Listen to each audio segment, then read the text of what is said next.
श्रद्धा की धार सुहानी, सुनो गुरुवर श्री राम की कहानी, सुनो भगवान श्री राम की कहानी। वे थे शरीर धारी, ऋष रूप थे अवतारी, वे थे शरीर धारी, ऋष रूप थे अवतारी। करतब किए अनोखे, हर बात में थे चोखे, सबके पिता कहाए, युग देवता कहाए, युग देवता कहाए। बने अवतारी हो, बने अवतारी, तंत्र की अनमोल निशानी, सुनो गुरुवर श्री राम की कहानी, सुनो भगवान श्री राम की कहानी, सुनो गुरुवर श्री राम की कहानी। वे थे शरीर धारी, ऋष रूप थे अवतारी, वे थे शरीर धारी, ऋष रूप थे अवतारी। करतब किए अनोखे, हर बात में थे चोखे, सबके पिता कहाए, युग देवता कहाए, युग देवता कहाए। बने अवतारी हो, बने अवतारी, तंत्र की अनमोल निशानी, सुनो गुरुवर श्री राम की कहानी, सुनो भगवान श्री राम की कहानी। चलेंगे हम जगत जननी, तुम्हारे ही इशारों पर। चलेंगे हम जगत जननी, तुम्हारे ही इशारों पर। ना है चिंता की डूबिया, पहुँच जाए किनारों पर। ना है चिंता की डूबिया, पहुँच जाए किनारों पर। चलेंगे हम जगत जननी, तुम्हारे ही इशारों पर। भटकते ही थियों में हम, भटकते ही रहे अब तक। अंधेरी वीथियों में हम रहे बस, खोजते मौत तड़पती सीपियों में हम रहे बस, खोजते मौत तड़पती सीपियों में हम। बड़े सौभाग्य से आए यहाँ माँ के दुआरों पर। चलेंगे हम जगत जननी, तुम्हारे ही इशारों पर। ओम अग्निर्ज्योतिर्ज्योतिरग्नि स्वाहा, सूर्यो ज्योति ज्योतिः सूर्यः स्वाहा। अग्निर्वर्चो ज्योतिर्वर्चः स्वाहा, सूर्यो वर्चो ज्योतिर्वर्चः स्वाहा। ज्योतिः सूर्यः सूर्य। ओम गुरुर्ब्रह्मा गुरुर्विष्णु गुरुदेवो महेश्वरा, गुरु साक्षात् परब्रह्म तस्मै श्री गुरवे नमः। अखंड मंगलाकारं व्याप्तमेन चराचरं तत्पदं दर्शितं येन तस्मै श्रीगुरवे नमः। मातृवत् लालयत्री च पितृवत् मार्गदर्शिका नमोऽस्तु गुरुशक्तायै श्रद्धा प्रज्ञायुताश्रय श्रद्धा प्रज्ञायुताश्रय। ॐ माया तु वरदे देवी त्रयक्षरे ब्रह्मवादिनी गायत्री छन्दसां माता ब्रह्मयोने नमोऽस्तुते। ॐ श्री गायत्र्यै नमः। आवाहयामि स्थापयामि ध्यायामि ततो नमस्कारं करोमि। ॐ स्तुता मया वरदा वेदमाता प्रचोदयन्तां पावमाने द्विजानाम् आयु प्राणां प्रजां पशुं कीर्तिं द्रविडं ब्रह्मवर्चसं मह्यं दत्त्वा व्रजति ब्रह्मलोकम्।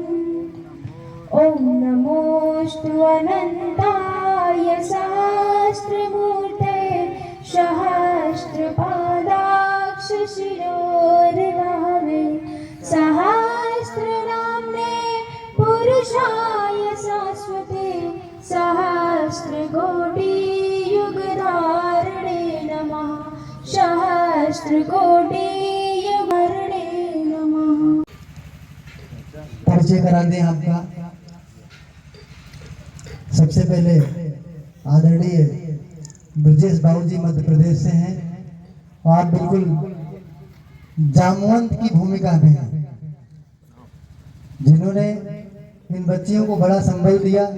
ये प्रदेशवार जिलावार जहां भी जाती हैं एक अभिभावक की तरह साथ साथ हर दृष्टि से सहयोग की दृष्टि से, आप पिता की दृष्टि से, बड़े भाई की दृष्टि से, बड़े सलाहकार की दृष्टि से आप सहयोग करते हैं।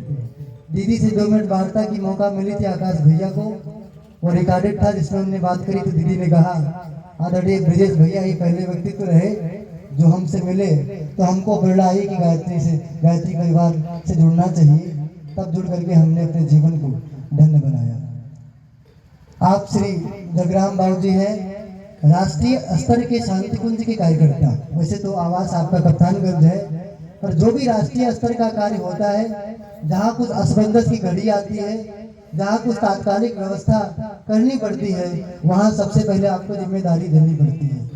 एक छोटा सा उदाहरण जिससे आप आकलन कर सकते हैं आपका स्तर क्या हो सकता है। 5000 बेटियों का कन्या कौशल शिविर सुल्तान में चला। अगर उसमें सबसे कठिन कार्य कोई हो सकता है तो बेटियों को आवास व्यवस्था देना और उनकी 5 दिनों तक लगातार देख रेख करना, ये बड़ी बात है। आमंत्रण देना भी मुझे लगता है इसे छोटा काम है, पर बहुत बड़ा काम है। तो आप पूरे कार्यक्रम के प्रभारी रहे आवास व्यवस्था, इससे आप शांति कुंज पर पूरा भरोसा करते हैं। आप हैं नीतीश भैया, वहां बैठे हैं।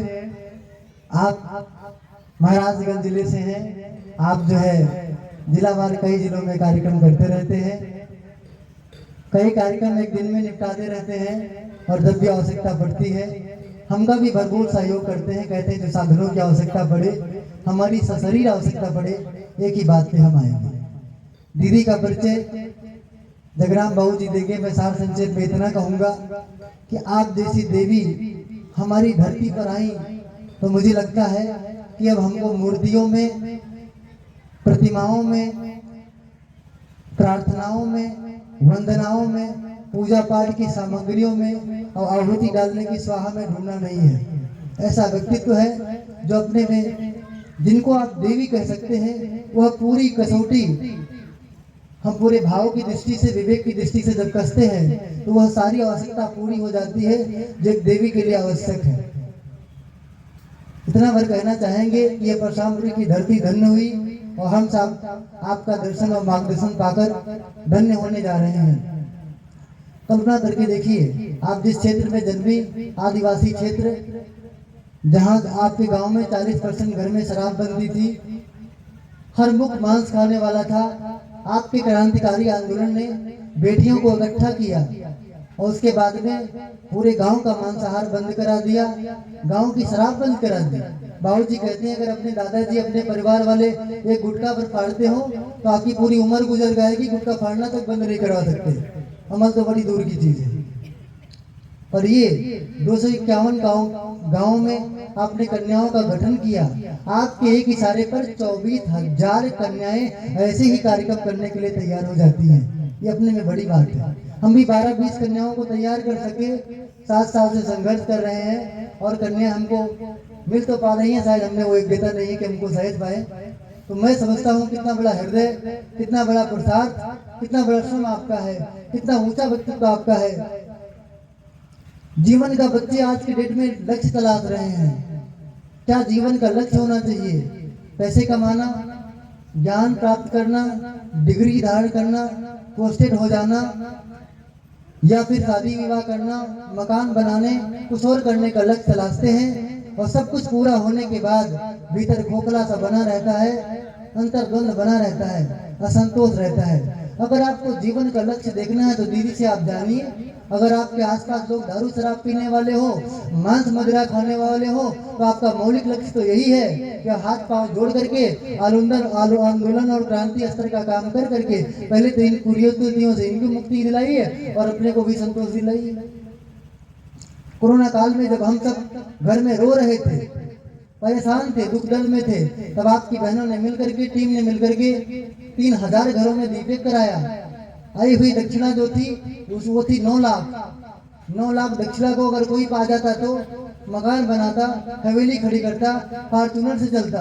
और आपका वह चिंतन जो राष्ट्र के प्रति समर्पित है, वह भाव जो गुरुदेव के चरणों में है, उनके उद्देश्य से चिपका हुआ है, उसने इस बात की इजाजत नहीं दी। तो आपने 9 लाख रुपए का प्रयोग करके गौ माता का सेवा करने का संकल्प लिया और भव्य गौशाला 100 गायों की खोली आपने, जहाँ औषधियाँ बनती है। हमारे घर में गाय तो हम करें क्या, छोड़ दें? अरे आपसे सीखिए। गोमूत्र से औषधियाँ, गाय के गोबर से लकड़ियाँ, ओपले जिसमें यज्ञ होता है, दूध से तमाम सारी सामग्रियाँ बना करके कार्यक्रम किया। जुलाई में जैसा हमको सूचना मिली, हम अवगत है, जुलाई में कन्या गुरुकुल खुलने जा रहा है।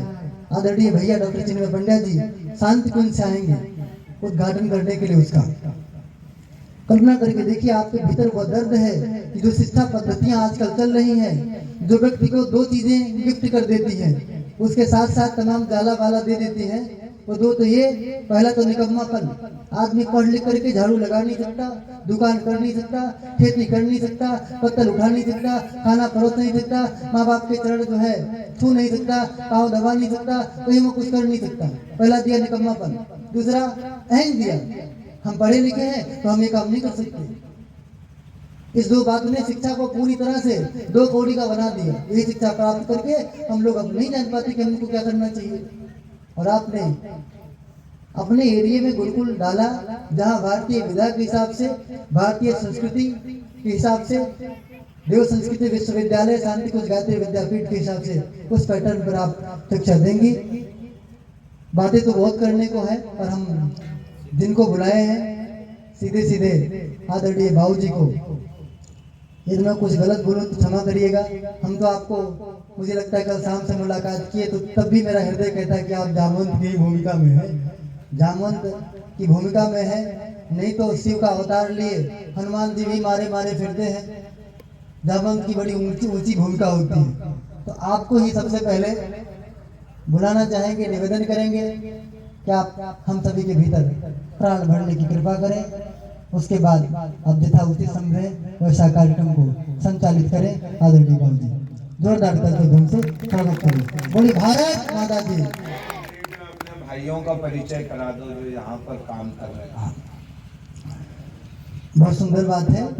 ये तो हम लोग बात की बात करते, इसीलिए तो हम आपको जामवंत करें। भूल ही जाते हैं हम लोग। करना क्या चाहिए? देखिए, सबका परिचय हो जाए। अर्जुन जी हैं जो हमारी टीम के परशामपुर युग चेतना केंद्र गायत्री परिवार का है। आपका योग का विभाग है, आप योग कराते हैं। हम इनको योगाचारी कहते हैं। इनकी योग कराते हैं और उसमें पारंगत है। साथ साथ बाल संस्कारशाला कोचिंग क्लासेस चलाते हैं और इनके एक बहुत अभिन्न सहभागी हैं।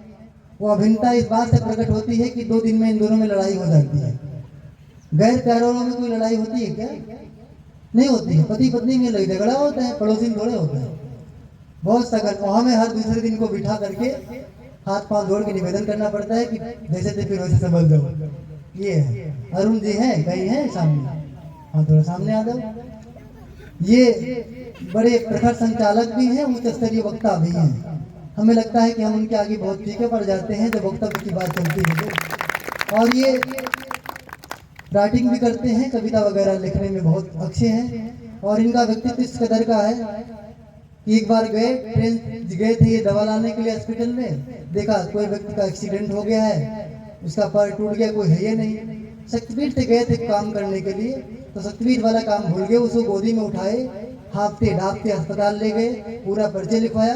वो कुछ नहीं करा था, परिचय मांग रहा था, मेरा पता लिखो यार, मरे गिरे मैं जिम्मेदार हूँ, तुम लेकिन ट्रीटमेंट तो करो। पूरी दवा करवा के तभी लौटे। ये स्वाहा करने वाले नहीं हैं, ये मानवता को सेवा को जीने वाले हैं। हमारे बीच में पूजा दीदी हैं, खड़ी हो जाइए जरा। हमारी तो शिष्या ही है, पर दीदी लोग कहते हैं तो मेरा भी मन करता है दीदी कहें। आप हैं, आप बाल संस्कार शाला चलाती हैं 70 बच्चों की, और आपके यहाँ स्वावलंबन के भी सामान बने हैं, जिसमें जो है आसनी बनती है, कुर्ता भी चला जाने वाला है, जिसमें से गोमुखी बन करके आई है। प्रदर्शनी की सारी सामग्रियां और जो कुछ हम लोग लेकर के चलते हैं सब आपके हाथ बनता है। हाँ, पूर्णिमा है यहाँ, ये 2 मंच पे बैठी बेटियां हैं, एक का नाम आशा।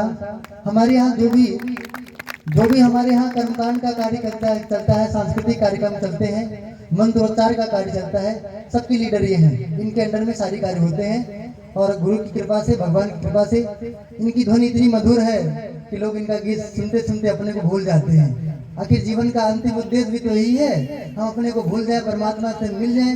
वो क्षण कभी आता ही नहीं है, और जब तक ये गीत गाएंगे तब से वो परमात्मा आपको मिल करके रहेगा, इतना देर ठेका ले लेते हैं। ऐसी उच्च स्तरीय व्यक्तित्व है आपके बीच में। साथ साथ इनकी अभिन्न सहयोगी है माधुरी, दोनों का तारतम्य गला गजब का मिलता है। आप जो है आसनी पूरा बना रही है बिक्री के लिए भी, और अपने यहाँ जो लगा हुआ है। पूर्णिमा है, कहीं बीच में खड़ी हो जाए। हमारे यहाँ जो है लड़कियों की जो लीडर है बिल्कुल खड़ी रहेगी। आपका वक्तव्य बिल्कुल वैसे ही है जैसे अरुण का। आप कोचिंग तो कोचिंग जाती हैं, विद्यालय तो विद्यालय जाने का आपका संकल्प है, बाल संस्कार शाला चेतना केंद्र पे चलाते हैं। आप जब भी बोल आप हैं। हमारे यहाँ दुर्गेश सर बैठे हैं, स्टॉल लगाए हैं। आपने अभी सिकंदरपुर में युग साहित्य स्टॉल का उद्घाटन किया है, जहाँ पर इनके यहाँ 9 कुंडीय गायत्री महायज्ञ हुआ, और आपने केवल साहित्य का पूरा कार्यक्रम रखा, और लाखों रुपए का साहित्य आपके यहाँ है। जगह जगह निःशुल्क वितरण कराना सब जिम्मेदारी आपकी है। हमारे यहाँ रंगत सर हैं, बीच में कहीं हो तो थोड़ा उपस्थिति दर्ज कराएं। आपके माध्यम से 50 अखंड ज्योति और 25 शिव निर्माण योजना की पत्रिकाएं यहाँ पर निःशुल्क वितरित होती हैं, जिसका पूरा पैसा आप देते हैं। साहित्य से संबंधित खरीदारी में जहाँ कोई कमी बेसी होती है, पूरे पैसे की भरपाई आप करते हैं। हमारे बीच में हमारे आदरणीय गुरु जी, जैसे आप इन बेटियों के लिए जामवंत हैं, वैसे हमारे इस टीम के लिए पूरी आदरणीय डॉक्टर श्याम सुंदर गुप्ता जी आप तैयार करके देते हैं उसी मॉडल पे जब भी, और बराबर पिछले 1-1.5 साल से 2 साल से तो आप बिल्कुल अनवरत समय हमको दे रहे हैं। हाँ, सब परिवार आए हैं और हैं, और कड़ाके की ठंडी में अभी 9 कुंडीय गायत्री महायज्ञ था। गुरु जी हर शाम को वहाँ गाड़ी चला करके पहुँचते थे और लेकर के जाते थे पूरा। ऐसा भावनाशील परिवार हमको मिला है। हमारे यहाँ भाई पिंकी और साधना, वो खड़ी हो जाए, 2 बेटियां हैं, खड़ी हो जाए तुरंत। ये ऐसी हैं, 40 कन्याओं को सुल्तानपुर में लेके गई थी, उसकी आप एक लीडर थी। 2-3 लीडर में से आप एक थी जो आगे चल करके उनको आपने देखा। और जो है पूर्णिमा जी के पिताजी हैं और माता जी दोनों हैं, अगर तो यहाँ 2 मिनट के लिए आ जाए, उनका भी परिचय हो जाए। ये पूर्णिमा के पिताजी हैं और उनकी माता जी हैं। पूरे 1 वर्ष से यहाँ इनके मकान में 108 गायत्री महामंत्र की आहुति लगातार चल रही है, अनवरत अबाध रूप से चल रहा है। नवरात्रियों को 9 दिन का अखंड साधना यहाँ चलता है, जिसकी प्राण चेतना का देन है कि हम सभी लोग एक मंच पे 2 घंटे की का तैयारी है। हम लोग शाम को तो केवल 12:30 बजे कार्यक्रम करके सोए हैं, तो ये आप समझ सकते हैं 2 घंटे की तैयारी केवल उसी प्राण चेतना के बलबूते है। वही प्राण चेतना इकलौती है जो आप सबको आमंत्रण भी देती है और प्राण का प्रवाह भी यहाँ करती है। बगल में हमारे जहाँ मैं पढ़ाता हूँ, हमारे अमरेश सर हैं, हमारे प्रधानाचार्य के प्रिंसिपल साहब के भाई हैं छोटे, आप गुरुदेव से दीक्षित भी हैं। आप जब भी करते हैं और विद्यालय में पंचवटी के लिए गायत्री महायज्ञ हुआ और दीपावली हुआ, कोई पर्व हो तो दीप यज्ञ के माध्यम से वहाँ बराबर होता रहता है। बाकी यहाँ बच्चों की भावनाशील बच्चों की पूरी टीम है जो बाल संस्कार शाला की, सबके सब एक साथ खड़े हो जाए, सबके साथ खड़े हो जाए, सबके सब जो बाल संस्कार शाला से बिलोंग करते हैं सबके सब, हाँ सबके सब, थिएटर एकेडमी के भी बच्चे खड़े हो जाए, सबके सब, पूजा वंदना भी खड़े हो जाए। ये सब बच्चे ऐसे हैं जो 5-7 साल से बाहर का नमकीन बिस्कुट चाय सब तो गुरुदेव को चरणों में समर्पित करते हैं। ये बच्चों ने मिल करके 4 लाख रुपए का साहित्य निःशुल्क यहाँ पर शामपुर क्षेत्र में वितरित किया है। इन बच्चों की देनी है, इन्हीं बच्चों की देनी है। पाई इकट्ठा होता है, मैं मजाक की बात नहीं करता हूँ, सीरियस बात कर रहा हूँ। यही बच्चे, इनका ही 1 रुपया वो दम भरता है जब हम 9 कुंडी गायत्री महायज्ञ, 24 कुंडी गायत्री महायज्ञ, हजारों युवाओं का कार्यक्रम करते हैं जो परेड करके वहाँ थाने तक गए। थाना अध्यक्ष महोदय ने इनका अभिनंदन स्वागत किया, साथ 2600 रुपए इनको पुरस्कार में दिया और उसके साथ 12 कांस्टेबल को भेजा जो ला करके इनको इनके स्थान तक छोड़ गए। साथ मेडल भी वहाँ 3 इन बच्चों को कमांडर को दिया। कमांडर आ जाए मेरे पास। गायत्री मंत्र। ओम भूर्भुवः स्वः तस्सवितुर्वरेण्यं भर्गो देवस्य धीमहि धियो यो नः प्रचोदयात्। जैसा सर कहे हैं तो हम उनकी उल्लंघन नहीं करेंगे, तो हम बोलने जा रहे हैं। करेंगे? मानसी करेंगे, मानसी बगल में है, छोटी कमांडर। परेड के बच्चे हैं? हाँ हैं। वहीं खड़े हो जाओ जल्दी। 1 3 तक गिनते लगे।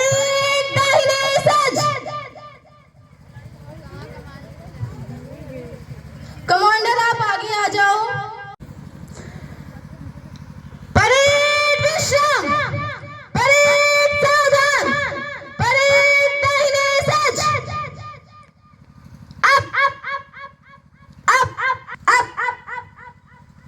अब परेड तीनों दिन में आगे चलेगा।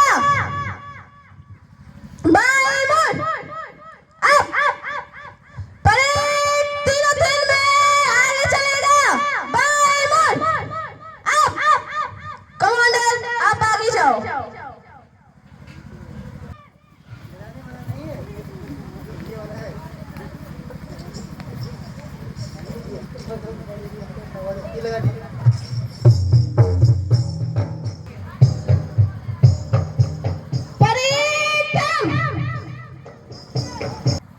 तेज चलने के बाद अपना अपना स्थान ग्रहण करें।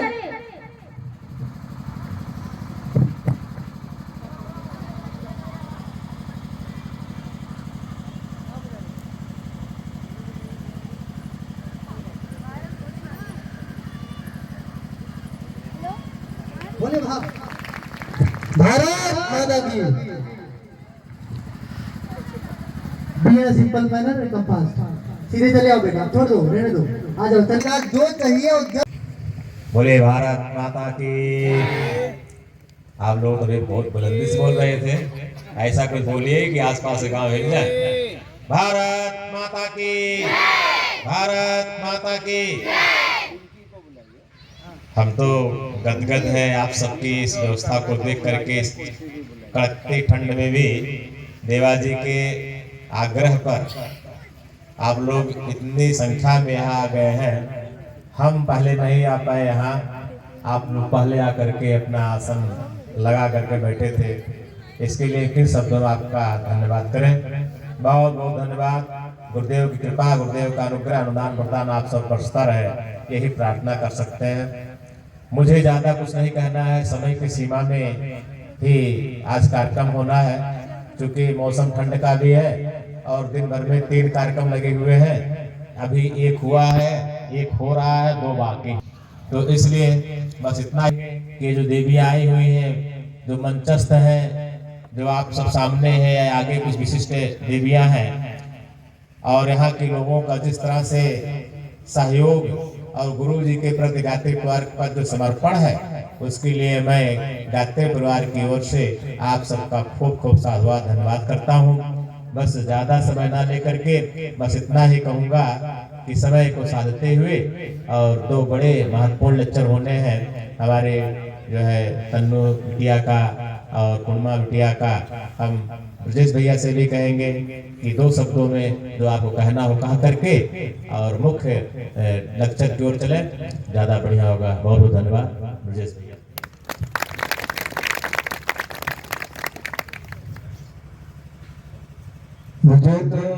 मुझे समझ में नहीं आ रहा है कि बात कहां से शुरू करूं। जो कल्पना गुरुजी अपने साहित्य में लिखते हैं और जो हमारी पूर्णिमा बहन के दिमाग में जो सपना चल रहा है गुरुजी की योजना को लेकर, वह पूरी फिल्म आपके यहाँ पर चल रही है। पहली बात जो गुरुजी ने सतयुग के लिए अपने साहित्य में लिखा है, धरती पर स्वर्ग लाने के लिए जो गुरुजी ने लिखा है, और वही लिखावट हमारी पूर्णिमा बहन और तनु बेटी के मन और विचारों में चल रही है। वही यहाँ पर वही की वही दृश्य, वही की वही फिल्म आप लोगों के द्वारा की जा रही है। तो इसके लिए एक बार जोरदार ताली बजाइए। कहां से शुरू करूं? वो देव जी है ना, देव जी इधर आइए आप इस तरफ। ये देव जी हैं और इनको देखकर मुझे एकलव्य की याद आ रही है। गुरु के प्रति इतने समर्पित, इतने निष्ठावान, अपने लिए कठोरता, दूसरों के लिए उदारता, बिल्कुल गुरुजी के अनुरूप अपने जीवन को तपाने वाले, रात के 12 बजे हमारे साथ चर्चा करके प्यार भरी बातें करने वाले, और हम तो सोते ही रह गए। ये 3 बजे से उठ गए और नहा धोकर गायत्री की उपासना कर ली, और उपासना करके अपनी सेना को लेकर एक टेंट को उन्होंने खड़ा किया। ये बैनर लगाए, ये रंगोली बनाई, ये गुरुजी गायत्री माता के चित्र लगाए, और क्या नहीं किया। ये अतिशोक्ति नहीं होगी कि ये शरीर रूप में रहकर एक अवतारी चेतना के रूप में आपके क्षेत्र में आए हुए हैं, और जिनके द्वारा आने वाले समय में 2026 को लेकर 2400 कन्याओं की सेना बनाने का संकल्प उनका अकेले का नहीं है। हमारे जो बाबूजी बैठे हैं, जिनका प्यार, माँ बाबूजी का प्यार इनको मिलता है, हमारे भैया का प्यार दुलार मिलता है। एक छोटे से यहाँ पर साधक बैठे हुए हैं, एक साधक परिवार से सभी बेटे यहाँ पर हैं, जिनका पूरा परिवार साधना में ओतप्रोत है। हमारी टेंट वाली दीदी, जिनकी गोदी में 2 बेटे हैं कि बेटी है, एक बेटा और एक बेटी है। देखो आप उन बच्चों को, आप सबका तप, आप सबका प्यार, आप सबका त्याग बलिदान ये देव जी में नजर आ रहा है, देव जी में नजर आ रहा है। ऐसा कहा जाता है कि आशीर्वाद मांगा नहीं जाता, छीन लिया जाता है। आशीर्वाद मांगने वाले को नहीं मिलता, मांगने वाले को भिखारी कहते हैं। बहुत भिखारी है, समाज में, राष्ट्र में बहुत भिखारी हैं। आए दिन अगरबत्ती लगा के, दीपक लगा के भगवान के सामने भीख मांगते नजर आते हैं। लेकिन देव जी जैसे व्यक्तित्व, जिनका जीवन इतना सरल, गुरुजी के अनुरूप, गुरुदेव के सिद्धांतों पर जीने वाला व्यक्तित्व है, मेरा बस नहीं चलता, नहीं तो अभी इनको किडनैप करके मैं मेरे साथ ले जाता। लेकिन पक्का वादा है, देव जी को मैं जरूर लेकर जाऊंगा, क्योंकि ऐसी की ऐसी क्रांति हमारे क्षेत्र में भी करना है। तो मैं देव जी को, साहित्य स्टॉल वाले भैया को, हमारे साधक भाई को, हमारे योगाचार्य जी को, और इनको ही नहीं, ये कमांड देने वाली, सेना की परेड कराने वाली बेटी, सुल्तानपुर में 40 बेटियों को ले जाने वाली बेटी, जो कठिन संघर्ष में भी मुस्कुराती रही। इतना ही नहीं, ये बाल संस्कार शाला चलाने वाली बेटी, एक इधर कोने में बैठी हुई बेटी जो जब बोलती है तो अश्रुओं के धार से, वो उसकी वाणी से बहुत कुछ लोगों के हृदय में परिवर्तन होता है। साथ में 2 बेटियां, खासकर ये चश्मे वाली दुबली पतली, लेकिन गजब की बेटी है भाई, गजब की बेटी है। क्या गीत गाया है उनने, गीत गाया है। साथ में ये उसकी सहयोगी बेटी, एक माधुरी दीक्षित वहां पर है, एक माधुरी दीक्षित फिल्मी दुनिया में भारतीय संस्कृति को, भारतीय संस्कृति का चीरहरण करने के लिए वो काम कर रही है, और एक माधुरी है जो भारतीय संस्कृति को बचाने के लिए काम कर रही है। और मैं अपनी वाणी को यही विराम दूंगा, क्योंकि आपके बीच में 2 बेटियां आई हुई है और उनके सपनों को आप पूरा कर रही हो। तो मैं उनके बीच में अवरोध नहीं बनते हुए उनको माइक सौंपता हूं।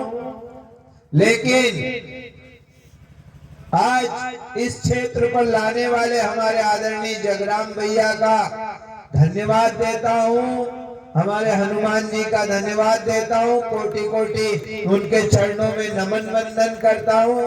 आज हम सही अर्थों में हम सही स्थान पर आए हुए हैं, जिससे हमको बहुत सारी प्रेरणा मिल रही है, हम बहुत सारा सीख कर जा रहे हैं। और हम गुरुजी की साक्षी में एक बात बोलते हैं कि देव जी और देव जी की टीम को, और ये जितनी भी बेटियां बैठी हैं, जितने भी छोटे छोटे बेटे बैठे हुए हैं, इन सबको जब भी इस क्षेत्र में हमारी आवश्यकता पड़ेगी, हमको आधी रात को फोन करेंगे, हम दौड़कर आपके पास जरूर आएंगे, क्योंकि यहाँ आकर हमको बहुत कुछ सीखने को मिला है। कोटि कोटि प्रणाम है। ऊंट के मुंह में जीरा, एक कहावत है, ऊंट के मुंह में जीरा।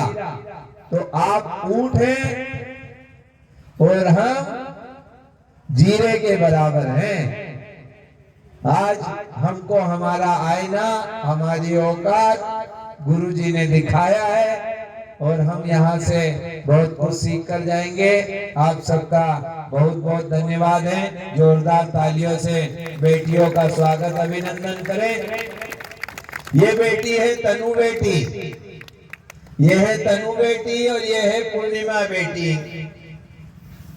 ये तनु बेटी के बारे में क्या कहें, सुबह उठती है तो 100 गायों की गौशाला में गोबर उठाती नजर आती है, थोड़ी देर बाद यज्ञ करती नजर आती है, थोड़ी बाद स्कूल के बच्चों को पढ़ाने में नजर आती है, थोड़ी देर बाद किसी को लाठी चलाना सिखाने में नजर आती है, कभी किसी को तलवारबाजी चलाने में सिखाती है, कभी तो बैलगाड़ी पर नजर आती है तो कभी घोड़े पर नजर आती है घुड़सवारी करती हुई, कभी तो साइकिल चलाती है तो कभी बुलेट चलाती है तो कभी 4 पहिया कार चलाती है। नाक में दम कर दिया है ये बेटी ने, और अभी कहती है कि एरोप्लेन लाओ, एरोप्लेन सीखूंगी, एरोप्लेन लाओ, एरोप्लेन सीखूंगी। तो मैंने भी कहा कभी तो वो लड़कों को ठीक करते नजर आती है तो कभी जीरो कराटे चलाती हुई नजर आती है। हर चीज सीखती रहती है, सीखती रहती है। रात को मालूम है उसने आपके गांव की एक कार्यकर्ता बेटी है जिसका नाम है गायत्री, वो यहाँ पर नहीं आई है, उससे चूल्हे पर रोटी बनाना सीखा हमारी तनु बेटी ने। रात को 11 बजे गैस पे बनाती थी लेकिन कल रात को चूल्हे पर बनाना सीखा। तो मुझे कहती है, पूर्णिमा दीदी को कहती है एरोप्लेन लाओ, एरोप्लेन लाओ। मैंने बोला हमारे बस की बात नहीं है, तो गुरुजी से बोल, गुरुजी तुझे एरोप्लेन में बिठा देंगे।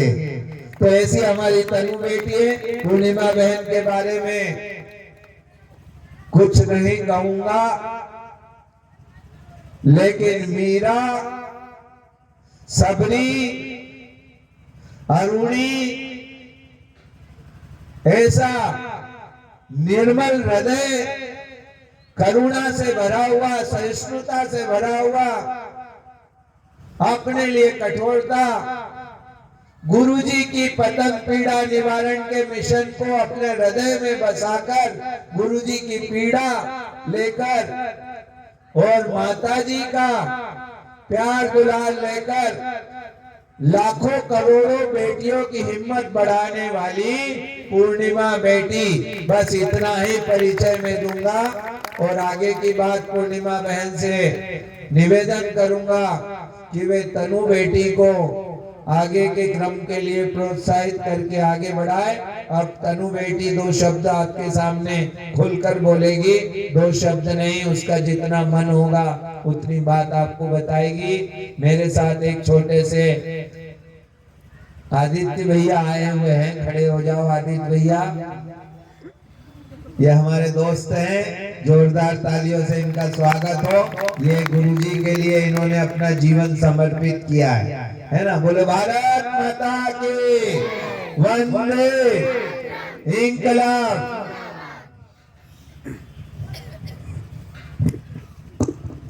बोलिए भारत माता की, वेद माता गायत्री की, परम पूज्य गुरुदेव की। सबको ज्यादा ठंडी लग रही है ना। बोलिए भारत माता की, परम पूज्य गुरुदेव की, अधिपति महाकाल की। आप सभी को हमारा सादर प्रणाम। देखिए, बड़े ही सौभाग्य की बात है कि इतनी कड़कती ठंड में आपने कार्यक्रम रखा और सभी बहनें यहाँ पर तैयार होकर आ भी गई इतनी कड़कती ठंड में।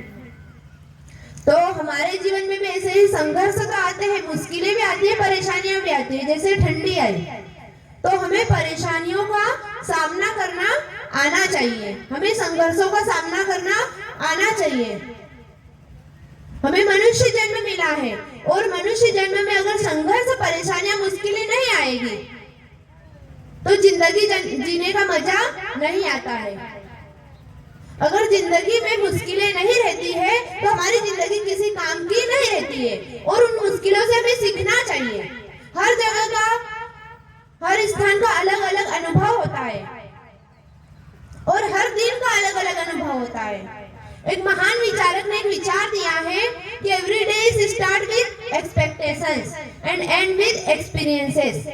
प्रत्येक दिन हमारा उम्मीदों से शुरू होता है और अनुभवों पर खत्म होता है।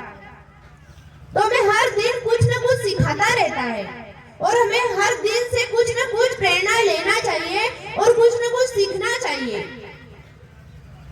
और हमें इसी चीजों को अपने जीवन में उतारना चाहिए जिनसे हमारा भविष्य बनता चला जाए। आजकल अगर देखें तो सबके जीवन में मुश्किलें रहती है, सबके जीवन में सिर्फ ऐसे रहता है कि चिंताएं रहती है, कोई खुश नहीं रह पाता। सब यही सोचते हैं कि मुझे ये दुख है, वो दुख है। ऐसे ही 3-4 दादाजी लोग बैठे हुए थे और उनके पास से एक महात्मा जी निकलते हैं और एक दादाजी से क्वेश्चन करते हैं, क्यों दादाजी जिंदगी में खुश हो? तो वो दादाजी बोलते हैं कि अभी मेरे बेटे की जॉब लग जाए, नौकरी लग जाए, उसके बाद मैं जिंदगी में खुश रहूंगा। अब उनके बेटे की जॉब भी लग जाती है। दूसरी बार महात्मा जी वहां से गुजरते हैं और दादाजी से वही क्वेश्चन करते हैं कि दादाजी अब जिंदगी में खुश हो? तो वो दादाजी बताते हैं कि मेरे बेटे की जॉब तो लग गई, लेकिन शादी हो जाए तब जिंदगी में खुश रहूंगा। अब शादी भी हो जाती है। तीसरे बार महात्मा जी गुजरते हैं और वही क्वेश्चन करते हैं, क्यों दादाजी अब जिंदगी में खुश हो? तो वो दादाजी बोलते हैं कि अभी मेरे नाते पोते का मुंह देख लूं तब मैं जिंदगी में खुश रहूंगा। जॉब भी लग गई, शादी भी हो गई और नाते पोते का मुंह भी देख लिया। अब उनका अंतिम समय आ गया। तब महात्मा जी आते हैं उनके पास और बोलते हैं कि आपकी सारी समस्याओं का हल हो गया, अब तो जिंदगी में खुश हो गए। तो वो दादाजी बताते हैं कि मैं सिर्फ इधर उधर की उलझनों में फंसा रहा, जिंदगी में कभी खुश नहीं रह पाया। तो हमारी जिंदगी में ऐसी ही रहती है, हमारी जिंदगी में बहुत सारी चिंताएं रहती है जिससे हम जिंदगी में खुश नहीं रह पाते। तो हमारे परम पूज्य गुरुजी ने एक विचार दिया है कि जिंदगी में खुश रहने के 2 उपाय हैं। पहला है आवश्यकताएं कम करें, दूसरा है परिस्थितियों से तालमेल बनाए। There are only 2 ways to be happy in your life. First, minimize your needs and harmonize your circumstances. अगर हमें जिंदगी में खुश रहना है तो पहले अपनी आवश्यकताओं को कम करना होगा, दूसरा है परिस्थितियों से तालमेल बनाना होगा। हमारे सामने विषम परिस्थितियां आ जाती है तो हम घबरा जाते हैं, डर जाते हैं, कमजोर हो जाते हैं। तो हमें कमजोर नहीं होना है। हमें अगर दुख आए तो उनको सहन करने की शक्ति हमारे अंदर होनी चाहिए। संघर्ष आए तो उनको सहन करने की शक्ति हमारे अंदर होनी चाहिए, क्योंकि हमारे जीवन में जितने संघर्ष आएंगे उनसे लड़कर हम कुछ कर सकते हैं। उनसे लड़ना सीखेंगे तभी हम जिंदगी में कुछ कर सकते हैं। तो मेरी सभी बहनों से निवेदन है कि अपने आप को कभी कमजोर मत समझो। अपने आप को ऐसा मत समझो कि हमारे पास ये परेशानियां, वो परेशानियां हैं। परेशानियां तो रहती है, लेकिन परेशानियों से हमें कमजोर नहीं होना है, उनका डटकर सामना करना है और हमें भारत देश का नाम रोशन करना है, हमारी भारतीय संस्कृति का नाम रोशन करना है। और अगर ये सब चीज करना है तो आपको मैं एक ही चीज देना चाहूंगी कि आप पंडित श्री राम शर्मा आचार्य जी के विचारों को पढ़िए, उनके विचारों को अपने जीवन में उतारिए, उनके विचारों से कुछ प्रेरणा लीजिए, क्योंकि पंडित श्री राम शर्मा आचार्य जी ने 3200 पुस्तकें लिखी है और उन पुस्तकों में बहुत सारे ऐसे विचार आ जाते हैं जिनसे हमारी जिंदगी में अगर कोई परेशानी रहती है तो उन परेशानियों को हमें सामना करना उनके विचारों से हमें शक्ति मिलती है। तो सभी बहनों से निवेदन है कि अपने आप को कमजोर मत समझिए। आपके अंदर बहुत सारी प्रतिभा है, योग्यताएं हैं, उन योग्यताओं को जानिए, पहचानिए और अपने अंदर उन योग्यताओं को निखारिए, अपने अंदर से उन योग्यताओं को निखारिए और सोचिए कि हम कुछ न कुछ कर सकते हैं, क्योंकि हमारे भारत देश की बहुत सारी ऐसी वीरांगना है, वीर शहीद है, जो हमारे लिए उन्होंने अपनी जान दे दी, अपनी जान कुर्बान कर दी। तो हमें भी उनके बारे में सोचना होगा, अपनी भारतीय संस्कृति के बारे में सोचना होगा कि हमारे भारत देश की वीर शहीद वीरांगनाएं, उनके जीवन में भी कितनी मुश्किलें आई, लेकिन उन मुश्किलों से लड़कर वह उच्च पद उन्होंने हासिल किया। रानी लक्ष्मीबाई को सभी लोग जानते हैं। क्यों जानते हैं? क्योंकि उन्होंने भविष्य में कुछ ऐसा काम किया। वैसे हमें भी भविष्य में ऐसा कुछ काम करना है। संघर्ष तो आएंगे, लेकिन उनसे हमें लड़ना है और उनसे लड़कर हमें कुछ करना है। हमारे भारत देश की पहली विकलांग बेटी, जिनका एक पैर कट जाने के बावजूद वो माउंट एवरेस्ट की सबसे ऊंची चोटी पर चढ़ गई। उनके जीवन में भी परेशानी आई, उनका एक पैर कट चुका था, लेकिन फिर भी उनके अंदर आत्मविश्वास था। वैसे हमारे अंदर भी हमें अपने आप पर विश्वास करना चाहिए, हमें हमारे अंदर आत्मविश्वास होना चाहिए। आजकल अगर देखा जाए तो हमारे अंदर कॉन्फिडेंस लेवल कम होता जा रहा है। हमें घबराना नहीं है, डरना नहीं है, हमें हमारे कॉन्फिडेंस लेवल को बढ़ाना है और हमें विश्वास करना है अपने ऊपर कि हम कुछ कर सकते हैं, अपने माता पिता का नाम रोशन कर सकते हैं, अपनी मातृभूमि का नाम रोशन कर सकते हैं, हमारी भारतीय संस्कृति का नाम रोशन कर सकते हैं। और अगर ये सारी चीजें करना है तो सबसे जरूरी चीज है संस्कारों की, क्योंकि हम आजकल शिक्षा तो ग्रहण कर रहे हैं, एजुकेटेड तो सब हो रहे हैं, लेकिन जो जरूरी चीज होती है वो संस्कारों की होती है। शिक्षा लेना कोई बुरी बात नहीं है, शिक्षित व्यक्ति होना चाहिए, लेकिन शिक्षा के साथ साथ संस्कार भी उतने ही जरूरी है जितनी शिक्षा होती है।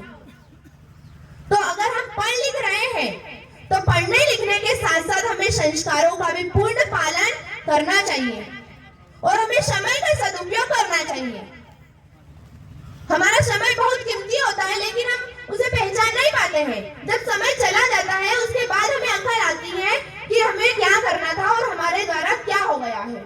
तो ये जो समय चल रहा है ये आपका अमूल्य समय है, इसमें कुछ ना कुछ करिए। आपका हर पल हर क्षण बहुत कीमती है, इसे वेस्ट मत करिए, फालतू चीजों में वेस्ट मत करिए। फालतू चीजों में लगाने की बजाय अच्छी अच्छी पुस्तकें पढ़िए, अपने लक्ष्य की ओर ध्यान केंद्रित करिए और जीवन में कुछ ऐसा करके दिखाइए जिससे हमारा भारत देश हमें जाने, जिससे हमारे भारत देश का नाम रोशन हो, पूरी दुनिया में हमारे भारत देश का नाम रोशन हो और हमारी भारतीय संस्कृति का नाम रोशन हो। तो सभी बहनों से यही निवेदन है कि आप पंडित श्री राम शर्मा आचार्य जी की बुक्स से जुड़िए। आपके पास अगर मोबाइल होगा तो मोबाइल में सर्च करिए पंडित श्री राम शर्मा आचार्य जी की बुक्स, उसमें बहुत सारी बुक्स आएंगी। आपके जीवन में कोई परेशानी है, हर परेशानी का हल उसमें मिलेगा आपको। तो सभी बहनों से यही निवेदन है कि आप भी ऐसा कुछ काम करके दिखाइए जिससे हमारी भारतीय संस्कृति का नाम गर्व से ऊंचा हो, हमारी मातृभूमि का नाम गर्व से ऊंचा हो। क्योंकि ऐसे ही बहुत सारी महिलाएं, जैसे हमारे भारत देश की राष्ट्रपति श्रीमती द्रौपदी मुर्मू जी, स्वामी विवेकानंद जी को आप लोग जानते होंगे, जो भारतीय संस्कृति का प्रचार करने विदेशों में गए, भूखे प्यासे रहते थे, लेकिन फिर भी उन्होंने भारतीय संस्कृति का प्रचार किया। तो उनसे हमें प्रेरणा लेना है, हमें उन्हें आइडियल बनाना है, लेकिन हम आजकल हमारी आइडियल और किसी को ही बना रहे हैं। तो हमारी आइडियल फालतू चीजों को न बनाते हुए हमें ऐसी हमारी आइडियल बनाना है जिनसे हमें कुछ प्रेरणा लेने के लिए मिले, कुछ सीखने के लिए मिले।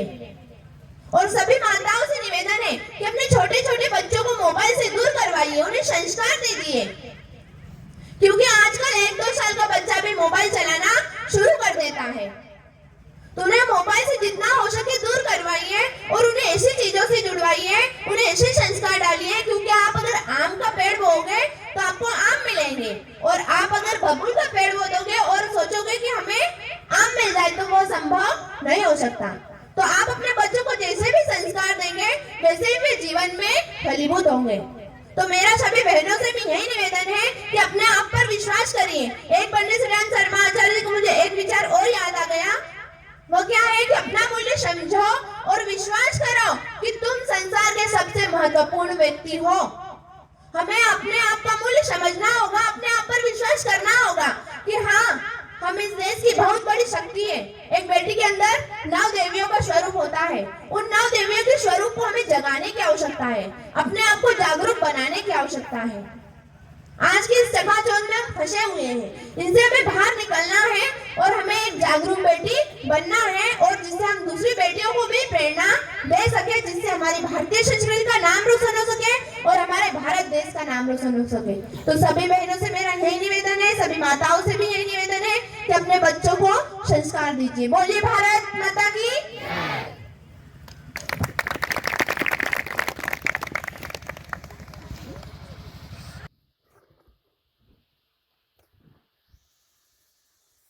संस्कृति की, माता गायत्री की, परम पूज्य गुरुदेव की।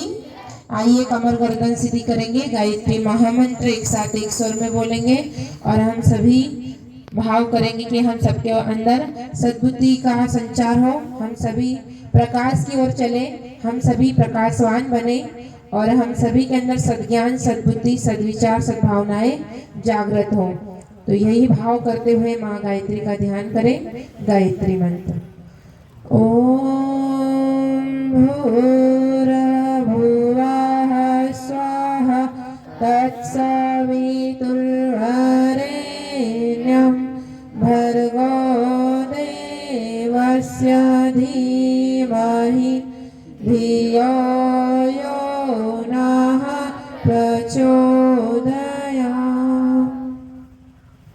सभी को सादर प्रणाम।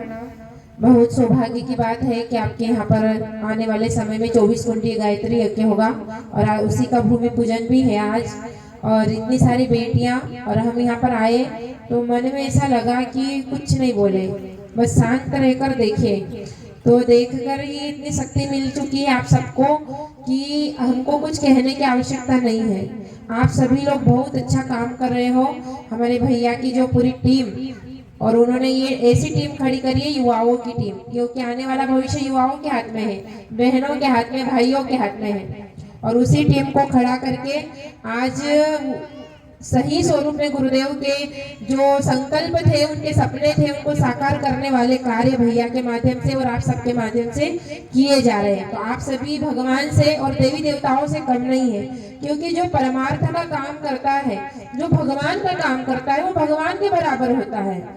और जो भगवान के लिए अपना समय, अपनी प्रतिभा लगा देता है, वो अपने जीवन का उद्देश्य और अपने लक्ष्य को की ओर बढ़ता जाता है। तो आप अपने लक्ष्य को और अपने उद्देश्य को सही कार्य में लगा रहे हो। नहीं तो आज के समय में बहुत सारे लोग ऐसे हैं, बहुत सारे युवा ऐसे हैं जो अपने लक्ष्य से भटक रहे हैं, अपने उद्देश्य से भटक रहे हैं। और हम हैं जिनको गुरुदेव मिले और गायत्री मंत्र मिला, गुरु जी के विचार मिले और विचार क्रांति अभियान से जुड़कर हमने अपने लक्ष्य को पहचाना और लक्ष्य की ओर हम सबने अपने कदम बढ़ा लिए हैं। तो यही कदम हमें और आगे तक ले जाना है और एक दिन ऐसा कार्य करके दिखाना है कि हमारा समाज, हमारी संस्कृति, हमारा देश और दुनिया हम पर गर्व करे। हमारे इंसान होने पर हमें फख्र हो कि हमने कुछ किया जीवन में। और यदि हमने कुछ नहीं कर सकते तो हमें मन में ऐसा लगता है कि हमने कुछ जीवन में किया नहीं। तो जीवन का उद्देश्य है कि जीवन में हम अपने लक्ष्य को प्राप्त करने की ताकत रखें। और अपना लक्ष्य होना चाहिए कि हमारे अंदर सारी क्वालिटीज होनी चाहिए। जो क्वालिटी एक अच्छे इंसान के अंदर होती है, एक भगवान के अंदर होती है, एक महान सुधारक के अंदर होती है, एक वीरांगना के अंदर होती है, एक वीर के अंदर होती है, वे सारी क्वालिटीज हमारे अंदर होनी चाहिए। तो जितनी भी बेटियां यहाँ पर आई है, जितने भी युवा साथी आए हैं, आप सबका कोई ना कोई एम होगा, है ना, टारगेट होगा कुछ कि हमें ये यहाँ तक जाना है, ये बनना है, ये करना है। ये सबके टारगेट होते हैं, सबका लक्ष्य होता है, सबका एम होता है। लेकिन उस एम के प्रति हमारी कितनी लगन है, हमारे कितना उसके प्रति हमारे अंदर से जुनून है। यदि हमारे टारगेट के प्रति हमारा लगन, हमारी लगन और हमारा लक्ष्य के प्रति हमारे मन में कोई उत्साह नहीं है, तो फिर वो टारगेट पूरा नहीं होता है। जब अर्जुन को द्रोणाचार्य जी ने पूछा, कौरव भी थे, पांडव भी थे, सबसे क्वेश्चन किया कि आपको क्या दिख रहा है। सबने अलग अलग जवाब दिया कि हमको चिड़िया दिख रही है, हमें पेड़ दिख रहा है, हमें तालाब दिख रहा है। लेकिन अर्जुन ने सिर्फ अपना लक्ष्य बताया कि मुझे चिड़िया की आंख दिख रही है। चिड़िया की आंख दिखी, उनका एम, जो उनका लक्ष्य था, उनकी जो मंजिल थी, उन्होंने उसी पर अपनी नजरें टिकाई हुई थी। तो हमारी नजरें भी, हमारे अंदर के भाव भी, हमारे अंदर की मनस्थिति भी, हमारे अंदर की एनर्जी, हमारे अंदर का पावर उसी के लिए लग जाना चाहिए जो हमें पाना है। और पाने के लिए, पाते तो सब लोग हैं, अलग अलग कुछ पाना चाहते हैं, लेकिन हमारे अंदर का एम जो होता है वो हमें अलग हटकर बनाना चाहिए, ऐसा जिससे आश्चर्यचकित हो जाए दुनिया, आश्चर्यचकित हो जाए लोग, देखें कि हम दुनिया के बीच में, दुनिया की तरफ नहीं जा रहे, दुनिया हमारी तरफ खींच के आ रही है। वो कब खींच के आएगी? जब हम अपने टारगेट को सही दिशा की ओर ले जाएंगे। और हमारा टारगेट छोटा नहीं होना चाहिए, बहुत बड़ा होना चाहिए, इतना बड़ा कि हम सोचने से भी कोई सोचे कि ये नामुमकिन भी मुमकिन हो चुका है। अभी बहन ने उदाहरण भी दिया था, अरुणिमा सिन्हा, भारत की पहली माउंट एवरेस्ट पर जाने वाली बेटी, उन्होंने अपना लक्ष्य निर्धारित किया। ऐसे बहुत असंख्य लोग हैं, असंख्य बेटियां हैं, असंख्य भाई हैं, जिन्होंने ऐसे ऐसे कार्य किए हैं जिनके बारे में यदि हम कहें तो दिन रात पूरा निकल जाए, लेकिन उनके अंदर की जो हम टारगेट के प्रति उनकी इतिहास बताए तो कम है। तो वही उन सब के अंदर की क्वालिटीज हमारे अंदर भी होनी चाहिए, हमारे अंदर भी वो विचार होना चाहिए, जुनून होना चाहिए। कुछ करने के लिए हर व्यक्ति के अंदर जुनून होना चाहिए कि मैं करूंगी और करके रहूंगी। ठान लो मन में, और जिस दिन तुमने ठान लिया उस दिन सब कुछ कर लोगे। गुरुदेव ने कहा है कि हमारे अंदर का जो पावर होता है वो पावर ही हमें सब की ओर ले जाता है। हमारे अंदर की एनर्जी होती है वही हमें मंजिल की ओर ले जाती है। लेकिन जो पावर हमारे अंदर आज हमने खत्म कर दिया है, हमने अपनी शक्तियों को खत्म कर दिया है, ना हम अपनी शक्तियां पहचान रहे हैं, ना हम अपने टारगेट की ओर जा रहे हैं, हम भटक रहे हैं और हमारे मन में बहुत सारे नेगेटिव विचार आते हैं। तो हम उन नेगेटिव विचारों को देखकर अपने आप में डर पैदा कर लेते हैं और जिस दिन डर पैदा हो जाता है उस दिन हमारे अंदर एक मुर्दे के समान हमारी जिंदगी हो जाती है। तो हमें जिंदगी को जीना है, जिंदा व्यक्ति बनना है। जिंदा व्यक्ति कैसे? आप बोलोगे कि हम क्या मरे हुए हैं? तो जिंदा है, जिंदा तो है, लेकिन अंदर की शक्तियों को जगाना, अंदर के आदर्शों को जगाना, अंदर के अच्छे गुणों को जगाना, अंदर के सद्गुणों को विकसित करना, अंदर की प्रतिभाओं को निखारना, अंदर की योग्यताओं को निखार कर हमें दुनिया के सामने परोसना है कि हमारे अंदर ये क्वालिटी है। इस बहन ने अपनी क्वालिटी को पहचाना कि मेरे अंदर गाने की शक्ति, मैं गा सकती हूँ, मैं दुनिया को क्रांतिकारी गीतों के माध्यम से दुनिया के मन को सुधार सकती हूँ। हर बेटी कुछ कर सकती है। एक बहन ने ठाना कि मैं यज्ञ के माध्यम से दुनिया की सारी नेगेटिव विचारों को दूर कर सकती हूँ, तो अपनी शक्ति को निखार दिया। किसी बेटी ने ठान लिया कि मैं गाड़ी चला सकती हूँ, मैं तलवार चला सकती हूँ, मैं लाठी चला सकती हूँ, मैं खुद की सुरक्षा के साथ साथ औरों की सुरक्षा भी कर सकती हूँ। अपनी प्रतिभा को निखारा। वही प्रतिभा आप सबके अंदर है। आप सबके अंदर कुछ न कुछ प्रतिभा है, उसको निखारना है, आपको पहचानना है, अपने आप से मिलना है, अपने आप को दोस्त बनाना है, अपने अंदर की हिम्मत को जगाना है, अपने अंदर के आत्मविश्वास को बढ़ाना है, अपने अंदर के कॉन्फिडेंस को बढ़ाना है। और जिस दिन आपके अंदर का आत्मविश्वास जागृत हो गया, जिस दिन आपके अंदर की हिम्मत जागृत हो गई, उस दिन आप लाखों लोगों को हिम्मत दे पाओगे। उस दिन लाखों लोगों को आत्मविश्वास से भर दोगे।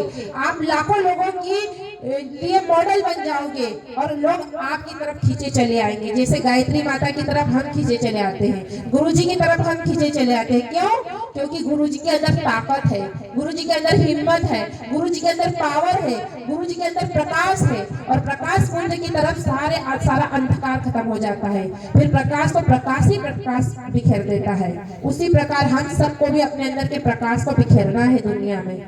और जिस दिन हम अपने अंदर के प्रकाश को बिखेर देंगे तो दुनिया में अंधविश्वास, कुरीतियां, बुराइयां जो समाज को खोखला कर रही है, एक भी टिक नहीं पाएगी। क्यों? क्योंकि वहाँ अंधकार नहीं होगा, वहाँ प्रकाश होगा, विवेक होगा, सद्बुद्धि होगी, सद्विचार होंगे, सद्भाव होंगे, सद्ज्ञान होगा।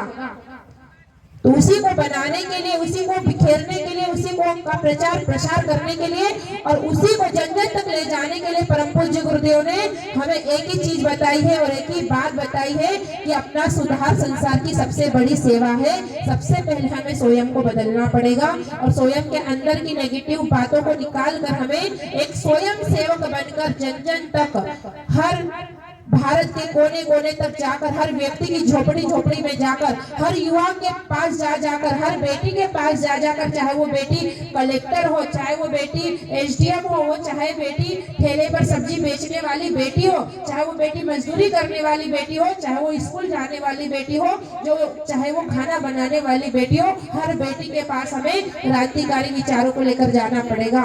तब जाकर युग निर्माण होगा, तब जाकर गुरु जी का सपना साकार होगा कि आने वाली सदी नारी सदी होगी, आने वाली 21वीं सदी नारी सदी होगी। और उस नारी सदी को बनाने वाली कौन है? हम सब। गुरु जी के सपने को साकार करने वाले कौन है?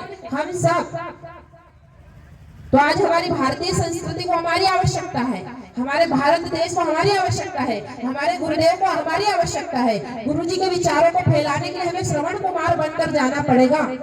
गुरु जी चाहते हैं कि तुम श्रवण कुमार बनो और मुझे अपने कंधे पर बिठा लो और कंधे पर बिठाकर जन जन तक ले जाओ। जैसे श्रवण कुमार था, उसने अपने माता पिता को तीर्थ यात्राएं कराई थी, हमें भी अपने गुरुदेव को जन जन तक ले जाना है। एक भी भारत के एक युवा भी ऐसा नहीं हो जिसको गुरुदेव के विचार क्रांति अभियान के बारे में पता नहीं हो। इस तरीके से हमको कार्य करना है, इस तरीके से हमें जाना है, हर व्यक्ति तक जाना है। तो उसके लिए हमें संकल्पित होना पड़ेगा। जब तक हम संकल्पित नहीं होंगे तब तक हम कुछ भी नहीं कर पाएंगे।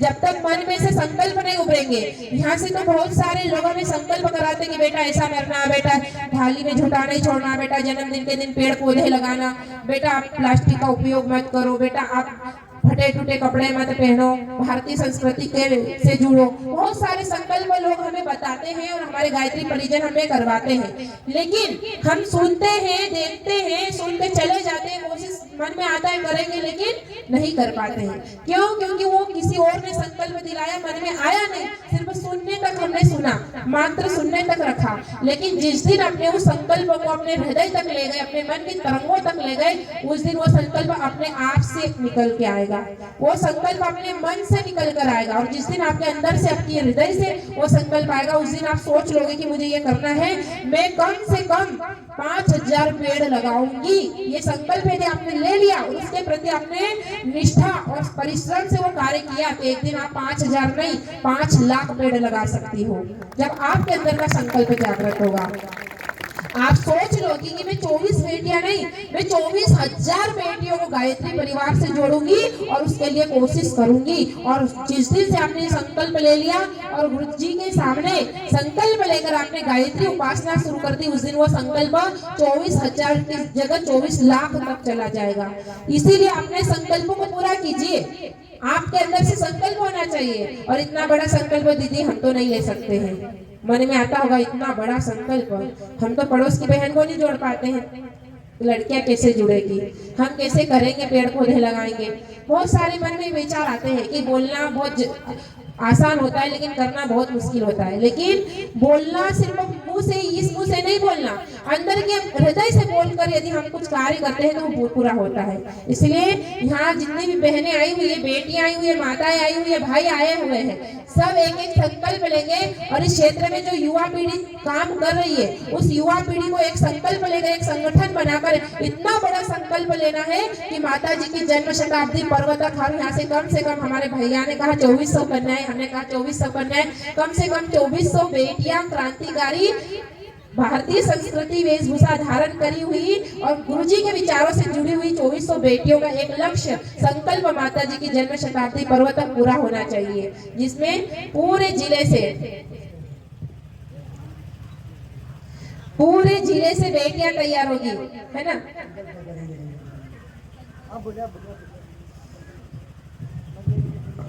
एक जीजी ने, हमारी बाल संस्कार चलाने वाली जीजी ने एक संकल्प लिया है और वो बता भी रही है अपने संकल्प, तो आप सभी जीजी के लिए जोरदार ताली बजाएं।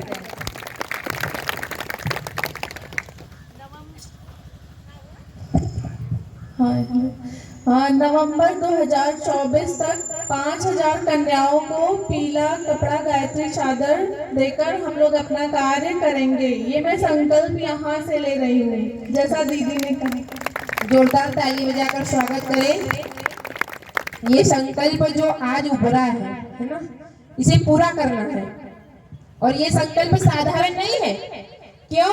क्योंकि ये संकल्प माता जी का है, हमारा नहीं है। ये परम वंदनीय माता जी का सपना है। हम आपको शब्दों में नहीं बता सकते, मैं नहीं बता सकती, क्योंकि मैं बहुत छोटी सी उम्र में थी, बहुत छोटी सी, जब गायत्री परिवार से जुड़ी थी।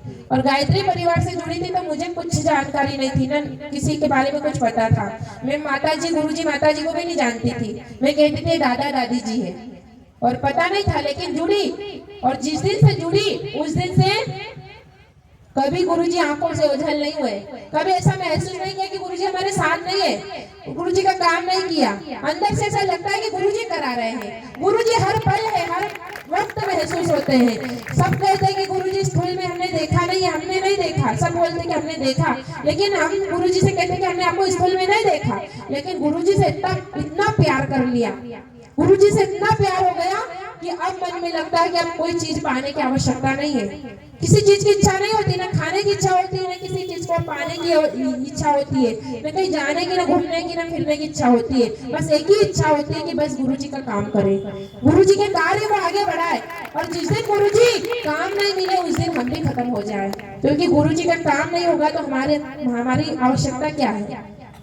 तो हमें भगवान से इतना जुड़ना है कि वो हमें हर पल दिखे, उनका कार्य दिखे। तो जो 5000 बेटियों का संकल्प है, साधारण संकल्प नहीं है। क्योंकि 2017 में जब माता जी की जन्म शताब्दी पर्व के लिए 2017 में मैं जब छोटी सी थी, बहुत छोटी थी, तो मैं गुरु दीक्षा ली थी मैंने, और पहली बार गुरु दीक्षा ली। और 2017 में शांति कुंज भी गई और वहां से मुझे महसूस हुआ गुरु पूर्णिमा पर्व था। तो मैंने कहा ये गुरु पूर्णिमा पर्व का महत्व क्या होता है। मैंने कार्यकर्ता से पूछा, एक बाबूजी थे, उनसे पूछा कि गुरु पूर्णिमा पर्व का महत्व क्या होता है। उन्होंने कहा था कि गुरु पूर्णिमा के दिन जो गुरु होते हैं, जितने भी गुरु होते हैं, वो अपने गुरु के लिए सम्मान की भावना रखते हैं और गुरु पूर्णिमा पर्व के माध्यम से अपने गुरु से अपने आप को जोड़ देना। और बहुत सारी बातें उन्होंने बताई, लेकिन उस दिन मुझे एक चीज महसूस हुई। हमारे क्षेत्र में एक युवा चेतना शिविर चल रहा था और उसमें सारे युवा बैठे थे, भाई बैठे थे। उसमें मैं अकेली लड़की थी, बाकी सब युवा थे, भाई थे। तो वहां पर मैं अकेली लड़की, जब मुझे भी वहां पर मौका दिया कि आपको भी कुछ बोलना है, कुछ अपना अनुभव बताना है, तो मैंने उस समय मेरे को नहीं पता था कि क्या बोलूंगी मैं, लेकिन बस गुरुजी से देखा और मैंने कहा कि अब आपको बोलना है कि मेरे को क्या बोलना है, क्योंकि मुझे बोलना नहीं आता है। तो गुरुजी ने उस दिन महसूस कराया कि गुरु पूर्णिमा पर्व का महत्व क्या होता है। जब एक माँ का बच्चा होता है छोटा सा, और वो छोटा सा बच्चा यदि कहीं घूम जाता है और वो अपनी माँ से बिछड़ जाता है तो अपनी माँ के लिए बहुत रोता है। जब तक उसको माँ नहीं मिलती, उसको कितने भी खिलौने दे दो, कितने भी उसको मेले में घुमा दो, कितनी भी उसको चीजें दे दो, वो खुश नहीं होता। वो अपनी माँ की तरफ ही अपनी आस लगा के देखता है कि मेरी माँ कहाँ है। कितने भी उसको स्वर्ग में ले जाओ, लेकिन उसको वहाँ स्वर्ग की अनुभूति नहीं होती जब तक उसको अपनी माँ की गोद नहीं मिलती। और जिस दिन उसको उसकी माँ की गोद मिल जाती है, वो फिर जंगल में भी स्वर्ग का अनुभव करता है। और गुरुजी भी ऐसा ही है कि गुरुजी जब मिल जाते हैं तो हमें हर जगह हर पल स्वर्ग का अनुभव होता है। और उस दिन मैंने संकल्प भी लिया था और उस दिन मुझे एक चीज महसूस हुई थी कि शांति कुंज में जब मैं पहली बार गई थी, शांति कुंज में देखा था कि वहां पर जो अखंड दीपक है, अखंड दीपक के सामने एक देव कन्या बैठी रहती है और वो साधना करती है। तो मैंने सबसे पूछा कि यहाँ कौन बैठता है, ये साधना क्या रोज चलती है। उन्होंने कहा कि यहाँ 24 देव कन्याएं 24 घंटे साधना करती है, एक कन्या 1-1 घंटे साधना यहाँ बरसों से कर रही है। तो गुरुजी ने उस समय महसूस कराया कि चाहते 1926 में जो अखंड दीपक गुरुजी ने प्रज्वलित किया था, उसी समय परम वंदनीय माता जी का जन्म हुआ था। तो परम वंदनीय माता जी का जन्म भी हुआ और अखंड दीपक भी जला। और उसी 1926 में महर्षि अरविंद ने पांडुचेरी में 1 वर्ष की गायत्री आदि शक्ति भगवती की उपासना की थी कि हमारे देश से अंग्रेज हमारे देश को छोड़कर चले जाए, हमारा देश स्वतंत्र हो और देश में जो शोषण कर रहे हैं अंग्रेज, ये शोषण रुक जाए। तो उन्होंने उसी 1926 में पांडुचेरी में रहकर साधना की थी और 3 ऐसे योग थे। और उसी समय गुरुजी ने जब अखंड दीपक जलाया और शांति कुंज में अखंड दीपक की स्थापना करी, तो शांति कुंज में अखंड दीपक जल रहा है, तब से गुरुजी ने एक देव कन्या को वहां पर माता जी के स्वरूप में बिठाया। नारी जागरण अभियान का जो गुरुजी ने पुस्तक लिखी, एक वाङ्मय लिखा, गुरुजी ने उसी देव कन्या को देखकर और वही अखंड दीपक की ऊर्जा को देखकर एक वाङ्मय लिखा कि आने वाली 21वीं सदी नारी सदी होगी। क्यों? क्योंकि ये देव कन्या साधारण नहीं है। चाहते तो गुरुजी किसी भाई को बिठा देते, किसी महिला को बिठा देते, लेकिन गुरुजी ने एक छोटी देव कन्या को बिठाया, क्योंकि देव कन्याओं की जो साधना होती है, एक जगह 108 भाई गायत्री मंत्र की 24 घंटे की साधना करते हैं और एक जगह 24 कन्याएं सिर्फ 1 घंटे की गायत्री उपासना करती है। तो भाइयों से ज्यादा बहनों की ऊर्जा में ज्यादा पावर होता है। ये उस समय महसूस हुआ और उस समय लगा कि नहीं, आने वाला समय, इसीलिए गुरुजी ने वो वाङ्मय लिखा। देव कन्याओं को क्यों बिठाया? मन में ये क्वेश्चन आया हमारे कि देव कन्याओं को ही क्यों बिठाया? चाहते तो किसी को भी बिठा सकते थे, लेकिन वो देव कन्याएं बरसों से अभी भी शांति कुंज में साधना कर रही है। गुरुजी ने कहा कि मैं जब स्कूल छोड़ूंगा तो एक तो मैं सजल श्रद्धा प्रखर प्रज्ञा में रहूंगा, दूसरा मैं शांति कुंज में अखंड दीपक में रहूंगा। तो अखंड दीपक में परम पूज्य गुरुदेव का सूक्ष्म स्वरूप, कारण शरीर और सूक्ष्म शरीर, गुरुजी की भाव शक्तियां, गुरुजी का प्रचंड स्वरूप अखंड दीपक जो पूरी दुनिया को प्रकाशित कर रहा है। और दुनिया में जो भी गलत कार्य हो रहे हैं उनको रोकने के लिए अखंड दीपक अपने प्रकाश से उनको खत्म करने के लिए हम तक सब तक प्रकाश के स्वरूप में सद्बुद्धि का संचार कर रहे हैं। और वो जो देव कन्या बैठी है गायत्री साधना करने, वो देव कन्या साक्षात माता भगवती हमारी परम वंदनीय माता जी का स्वरूप है, जो आने वाली 21वीं सदी को नारी सदी बनाने के लिए और हर बेटी के अंदर क्रांति फूंकने के लिए, क्रांति के विचारों का बीजारोपण करने के लिए वो अखंड साधना कर रही है। तो परम वंदनीय माता जी के स्वरूप में आज भी देव कन्या शांति कुंज में साधना कर रही है। तो ये जो देव कन्याओं की क्रांति है, कन्या कौशल शिविरों के माध्यम से, नारी जागरण शिविरों के माध्यम से, ये आने वाले समय में प्रचंड रूप में माता जी का बाल स्वरूप बनेगी, क्योंकि परम वंदनीय माता जी के 2026 में जन्म शताब्दी पर्व आ रहा है और माता जी के जन्म शताब्दी पर्व तक हम बेटियों के मन में उसी समय संकल्प हमने लिया कि हम मध्य प्रदेश में 52 जिलों में 1,24,000, एक जिले से 2400 कन्याएं जोड़ेंगे तो पूरे 52 जिलों में 1,24,800 बेटियां यानी 1.25 लाख बेटियां 2026 तक हम जोड़ेंगे। लेकिन जब ये संकल्प मन में आया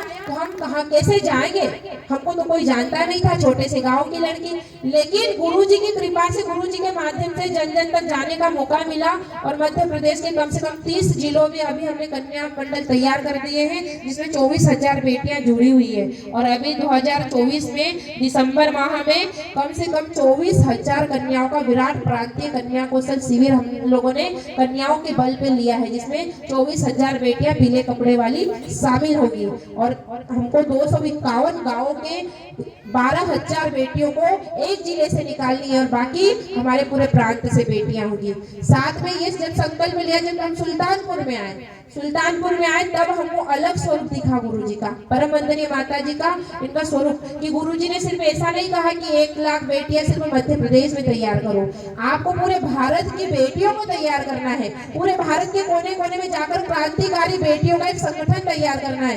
तब मुझे महसूस हुआ कि भारत के 29 राज्य है, 29 प्रांत है, उन 29 प्रांतों में से क्रांतिकारी बेटियों को हमको चयन करके उनको पूरे प्रांतों में कन्या कौशल के शिविर के माध्यम से एक बड़ा स्वरूप 1.25 करोड़ बेटियों को हम सभी माता जी की जन्म शताब्दी तक पीले कपड़े वाली बेटियां उनको हम समर्पित करेंगे। तो उसमें सिर्फ हम अकेले नहीं है, आप सब बेटियों को भी शामिल होना है। आप सब बेटियों को भी अपने क्षेत्र से, जैसे बहन ने अभी संकल्प लिया कि हमारे क्षेत्र से हम 5,000 बेटियां तैयार करेंगे पीले कपड़े वाली, तो वो अकेली दीदी का संकल्प नहीं है ना, हमारा है, ये संकल्प माता जी का है और माता जी की बेटियां हम सब है। तो सब बेटियों को जुट जाना है काम में, सब बेटियों को जुट जाना है काम में उत्साह के साथ और अपने आजू बाजू के गांवों में जा जाके हमें कन्या मंडल तैयार करना है। गांव गांव में जाना है, 24 कन्याओं का पंजीयन करना है, उनके नाम मोबाइल नंबर लिखना है और उनकी कन्या संस्कार जागरण शालाएं चलाना है गांव गांव में और दानदाताओं के माध्यम से, गाँव वालों के माध्यम से उन बेटियों को पीले कपड़े की व्यवस्था करेंगे और ऐसे करके बेटियों की क्रांतिकारी संस्कार जागरण यात्रा कम से कम 1 महीने के लिए हमारी 24 बेटियों की यात्रा पूरे बस्ती जिले में निकले, जिससे 5,000 बेटियां तैयार हो जाएगी। तो ये योजना पर हम सब बेटियों को आगे आना पड़ेगा, क्योंकि हम इतने दूर रहते हैं लेकिन हम सब बहनें एक है, हम गुरुजी की बेटियां हैं। एक छोटी सी बात कहूंगी, अपनी बात को विराम दूंगी कि एक फूल जो गुरुजी के चरणों में था, तो उस फूल को हमने देखा और एक माला को देखा, वो छोटा सा नन्हा सा फूल गुरुजी के चरणों में था, लेकिन सारे जो फूल थे उन फूलों ने जब बिखरे हुए थे तो उन्होंने कहा कि क्यों ना हम गुरुजी के गले में पहनने लायक बन जाए। तो पहनने लायक कब बनेंगे? उन्होंने कहा, एक फूल ने कहा कि क्यों ना हम सभी एक साथ एक धागे में पिरो दिए जाएं, और जब हम सभी मिलजुल कर पिरो दिए जाएंगे तो हम गुरुजी के गले में पहनने लायक बन जाएंगे। लेकिन यदि हम बिखरे हुए रहेंगे तो हम गुरुजी के चरणों में रहेंगे, गुरुजी के चरणों में तो रहना ही है लेकिन हमको उनके गले में भी जाना है ना। तो हमको उनके गले में जब कब माला पहनाई जाएगी गुरुजी को, जब हम एक बेटी नहीं, एक बेटी से हम 1.25 करोड़ बेटियां बन जाएगी, तब हमको माता जी अपने गले में पहनाएगी। तो हम सभी बेटियां जो बिखरी हुई है पूरे भारत में, क्रांतिकारी बेटियां, उन बेटियों का एक संगठन तैयार करना है। और अभी मेरे को मन में विचार आया कि भारत में जहाँ जहाँ भी क्रांतिकारी बेटियां हैं, कम से कम पूरे मध्य प्रदेश ही नहीं, पूरे हमको पूरे भारत के हर प्रांत से 24 बेटियां पूरे प्रांतों से निकालकर उनकी एक संगोष्ठी रखकर हमें पूरे प्रांत, पूरे भारत में कन्या कौशल और नारी जागरण का अभियान 2026 तक हमें छेड़ना है। उसके लिए हम सब बेटियों को संगठित होना है। अभी ये मन में विचार आ रहे हैं, अब गुरुजी कराएंगे, गुरुजी आगे क्या कराएंगे वो हमें नहीं पता, लेकिन बस मन में विचार आ रहे हैं और विचार आ रहे हैं और गुरुजी को कराना है, विचार दे रहे हैं। तो अब हम तो तैयार है, अब गुरुजी की बारी है, गुरुजी हमको खींच के ले जाना है। तो गुरुजी हमको सब बेटियों को खींच के ले जाएंगे पूरे भारत के कोने कोने में। तो आप सब बेटियों को बड़ा संकल्प पूरा करना है और बड़े लक्ष्य को प्राप्त करना है, क्योंकि यदि हम बेटियां सीता बन गई, हम बेटी अनुसुईया बन गई, हम बेटी शकुंतला बन गई, हम बेटी माता बन गई, हम बेटियां रानी लक्ष्मीबाई बन गई और हम अहिल्याबाई होलकर बन गई, तो आने वाले समय में भगवान को धरती पर लाने से कोई नहीं रोक सकता। क्यों? क्योंकि हमारे ही माध्यम से भगवान धरती पर आएंगे। हम ही राम को बना सकती है, हम ही कृष्ण को बना सकती है, हम ही छत्रपति शिवाजी महाराज को धरती पर गढ़ सकती है। हमारे अंदर ताकत है और जब हम ये ठान लेंगे तो भारत में कोई भी समस्या नहीं बचेगी। भारत की हर समस्या का समाधान कौन है? कौन है? बेटियां। कौन है? कौन है? बेटियों के अंदर से आवाज नहीं आ रही है। भारत की समस्याओं का समाधान कौन है? बेटियां। तो सिर्फ बेटियां बेटियां ही बनेगी कि बेटियां शेरनियां भी बनेगी? बनेगी ना क्रांतिकारी बेटियां। तो क्रांतिकारी बेटियां बनना है तो रोज प्रतिदिन गायत्री मंत्र का जप करना, बड़ा काम करना है। अब हमको 1.25 करोड़ बेटियां जोड़ना है पूरे भारत में और यहाँ पर 5000 बेटियों का। जगरान दादाजी को कहेंगे कि आप तो उधर चले गए थे, हमारी बेटियों ने संकल्प ले लिया 5000 बेटियों का कार्यक्रम। तो आप 5000 बेटियां पीले कपड़े वाली, आप दादा ढूंढिए, हम पीले कपड़े बांटेंगे। तो पीले कपड़े वाली बेटियां, हमारी बेटियों की सेना तैयार है। तो बेटियां रोज प्रतिदिन गायत्री साधना करेगी कि हमारा 5000 बेटियों का संकल्प पूरा हो। इसके लिए प्रतिदिन गायत्री साधना, गुरुजी का साहित्य पढ़ना है, रोज प्रतिदिन सूर्य देवता को अर्घ देना है और साथ में मन में जो भी नेगेटिव विचार आए, कुछ भी बुरे विचार आए, तो आपको लग रहा है कि मैं बुरे विचारों को कैसे खत्म करूं, तो गायत्री साधना जो बेटी करती है उसके अंदर बुरे विचार नहीं आएंगे और आएंगे भी, बुराइयां भी आएंगी, असुरी शक्तियां भी आएंगी लड़ने के लिए। तो अब क्या करें? तो दीदी हमको लग रही कि दीदी मेरी समस्या का समाधान कर सकती है, तो दीदी के पास जाएंगे। भैया कर सकते, भैया के पास जाए और मन में जैसे भी विचार आए हमको उनको अपने अंदर से निकालना है।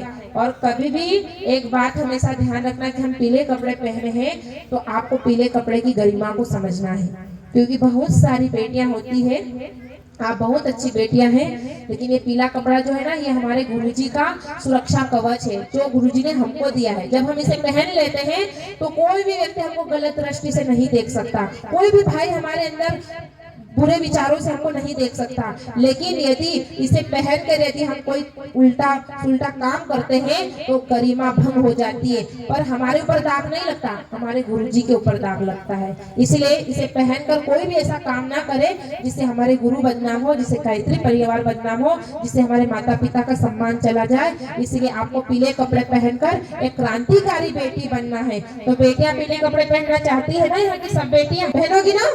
कितनी बेटियां पहनेगी? सब बेटियां पहनेगी। सर, हमारे भैया और दादा, आप देखें अब कितनी बेटियां पीले कपड़े पहनेगी। आप सबको पीले कपड़े लाके देना है। और शांति कुंज हरिद्वार कौन कौन चलेगी? शांति कुंज कितनी बेटियां नहीं गई है? नहीं गई है ना? सारी बेटियां शांति कुंज जाएगी। तो अब एक ट्रेन बुक कर दीजिए, पूरी ट्रेन में पूरे बस्ती जिले की बेटियां जाएगी। बोलिए भारत माता की।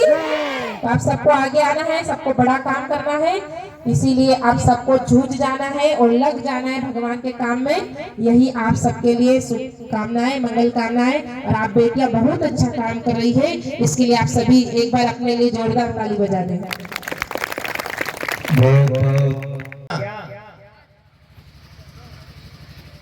तो आपने तो चश्मा लगा लिया, मैं भी लगा लेता हूँ।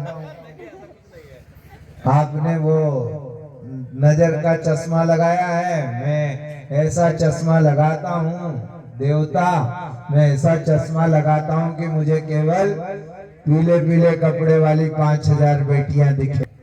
लगा लो चश्मा। तो उसकी शुरुआत कैसे होगी? अच्छा बताओ, यहाँ पर 50 बेटियां आई है कि 100? देखो 3 3 6 3 150 बेटियां, 100 तो है, 108 तो है। देवता आप जो है ना, हमारे लड़कों को भी लड़की समझ लेते हैं हमारी सेना अलग बनेगी साहब, ऐसा नहीं होगा, है ना। तो 108 बेटियां तो है ना। यदि एक बेटी, अच्छा 1 गुणित 10 बराबर 10 कितना होगा? 1 गुणित 10 बराबर 10। जोरदार ताली बजाओ। यदि 108 बेटियां हैं और हर बेटी 10-10 बेटी को तैयार कर ले तो कितनी हो गई? 1080। वाह, जोरदार ताली, बहुत अच्छा। और यदि एक बेटी 24 बेटी को तैयार कर ले तो 150 बेटियां हैं। 108 बेटियां मान लो 100 बेटियां, 100 गुणित 24 बराबर 2400। 100 गुणित 24 बराबर, तो हो सकती है कि नहीं क्रांति? आप 8 दिन बाद ही, यदि एक बेटी 24 बेटी ले आएगी तो 8 दिन बाद ही 2400 बेटियों का काम हो जाएगा। और यदि 200 बेटी 24 बेटी ले आएगी तो हो गया 4800 बेटी का, है ना, हो गए 5000 का टारगेट। तो आपको एक काम करना है देवता, आप बहुत कंजूस हैं, आपको 251 बेटियों के नाम लिखना आता है ना आपको? हाँ, आता है लिखना। क्यों, इनको लिखना आता है कि नहीं? तो इनको एक काम करना है, इनके जो सहयोगी भाई हैं वो 5 भाइयों को क्या करना है? 50-50 बेटियों की जिम्मेदारी लेना है। कितनी बेटियों की? तो 50 गुणित 5 बराबर कितने हो गए? 250। और वो 250 बेटियां फिर 24 बेटियों को तैयार करेगी तो हो गई 5000। रहा पीले कपड़े की बात, तो हमारे बाबूजी लोग बैठे हुए हैं। जीजी आपको तकलीफ तो नहीं है? कोई दान देंगे भैया हमारे, तो झगड़ा तो नहीं होगा घर में? नहीं होगा। क्यों दीदी? तो 5000 बेटियां आएगी तो टेंट तो छोटा पड़ जाएगा, फिर क्या करेंगे? बड़ा टेंट कर देंगे। तो देखो, तो टेंट बड़ा हो जाएगा, इधर पीले कपड़े भी आ जाएंगे और जो भाई लोग बैठे हुए हैं वो भी मदद करेंगे। तो आपको फिर साहित्य स्टॉल बड़ा लगाना पड़ेगा, ये छोटा मोटा नहीं चलेगा। 5000 बेटियों का साहित्य स्टॉल, तो इतना बड़ा तो साहित्य स्टॉल ही लगेगा। और ये कितने सारे बैनर छपेंगे साहब।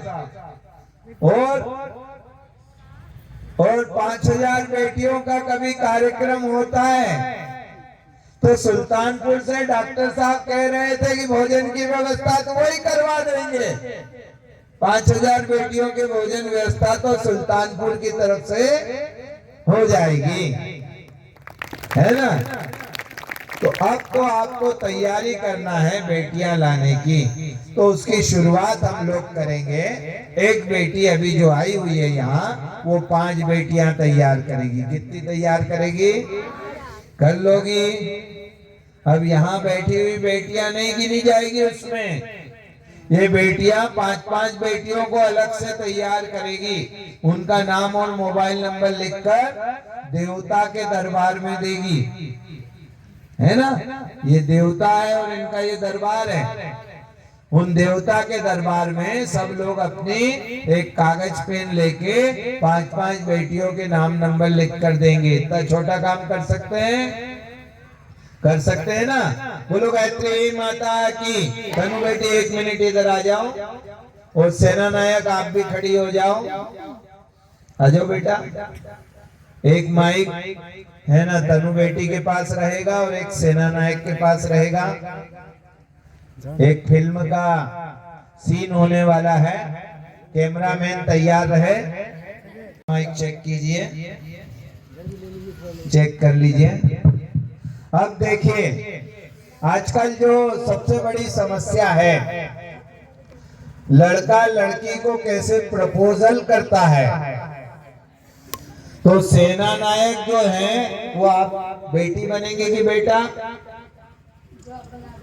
हाँ, तो ये सेना नायक जो रहेंगी, ये बेटी बेटा कोई भी बन जाओ। ये लो फूल, ये लो, सुनो लो। बिटिया, अब आप बेटे हैं, वो बेटी है। अब जो भी बेटा बेटी है, अब लड़का लड़की को फूल देगा और कुछ डायलॉग बोलेगा, है ना।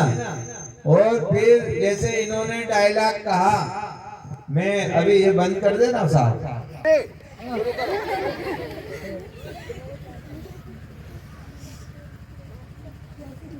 बोल दो, कोई बोल दो,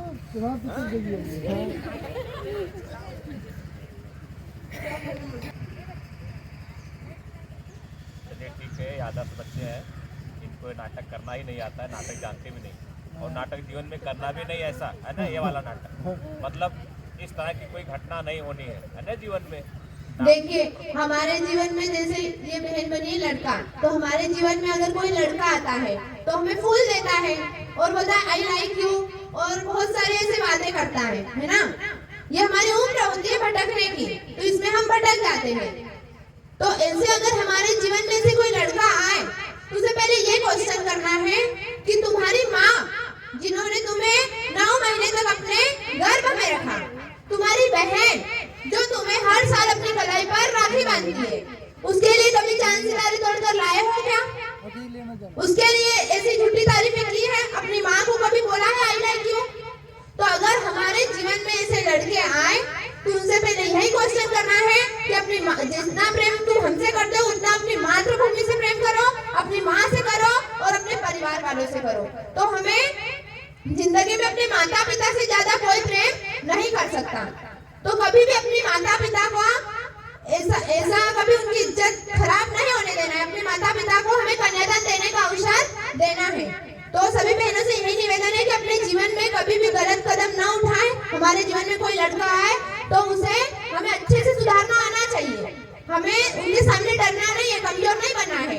और अगर हमें डर लग रहा है तो अपनी फैमिली से शेयर करें, अपने दोस्त से शेयर करें। ऐसी बातों से हमें घबराना नहीं है। धन्यवाद।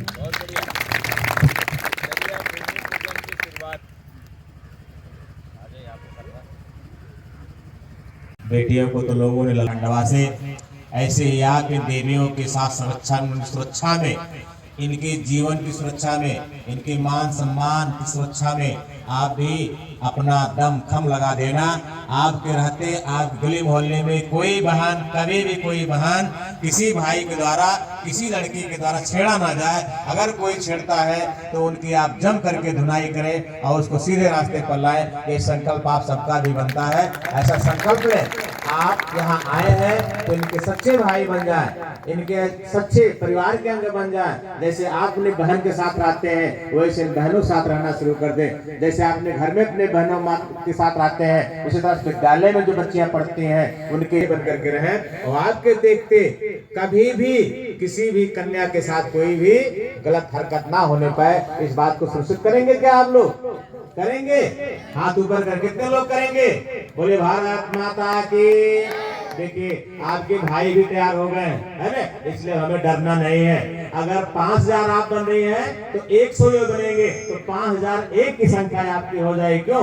100 की संख्या बना सकते हैं ना बड़े आराम से सुरक्षा के लिए, तो 5100 की संख्या हो जाएगी। इसलिए घबराने की बात नहीं है। आपके यहाँ आने वाले दिनों में जो कन्या कौशल की व्यवस्था बनी, संकल्प पूरा है, तो उसको पूर्ण करने में आप अगर आगे आ रहे हैं तो आपके सहयोग के लिए पुरुष वर्ग पे बहुत 5 से 7 मिनट का कार्यक्रम है। आप लोग तो बिल्कुल नहीं उठेंगे, आप लोग प्यार से बैठे रहिए, अभी उठेगा नहीं, ठीक है? एक छोटा सा गीत होगा अभी, दीदी हम रिक्वेस्ट करेंगे, गुरुवर शांति कुंज वाला गवर्नमेंट का है, हो जाएगा। उससे पहले भूमि पूजन। भैया हम आप बड़े सौभाग्यशाली हैं, ऐसी दीदी के द्वारा भूमि पूजन होने जा रहा है। लाखों कन्याओं का मार्गदर्शन करती हैं, करोड़ों की संख्या गायत्री परिवार की उनसे सुपरिचित है और बहुत लोग उनसे रोजगार प्राप्त कर चुके हैं, बहुत लोग उन्हें अपने जीवन की दिशा तय की है। हम आपका जो है ये परम सौभाग्य है, उनके द्वारा भूमि पूजन का शुरू होगा। ओम पुनातु ते परिसुत सोमग्वं सूर्यस्य द्वितावरेण ससनातन। ओम पुनन्तु मा देवजनाः पुनन्तु मनसा धियः पुनन्तु विश्वा भूतानि। जय अथर्ववेदः पुनीहिना मङ्गलाचरणम् ॐ भद्रं कर्णेभिः शृणुयाम देव भद्रं पश्येमाक्षभिर्यजत्राः स्तुरैरङ्गैस्तुष्टवाग्भंसस्तनूभिः व्यसेमहि देवहितं यदायुः। हाथ में अक्षत पुष्प लें,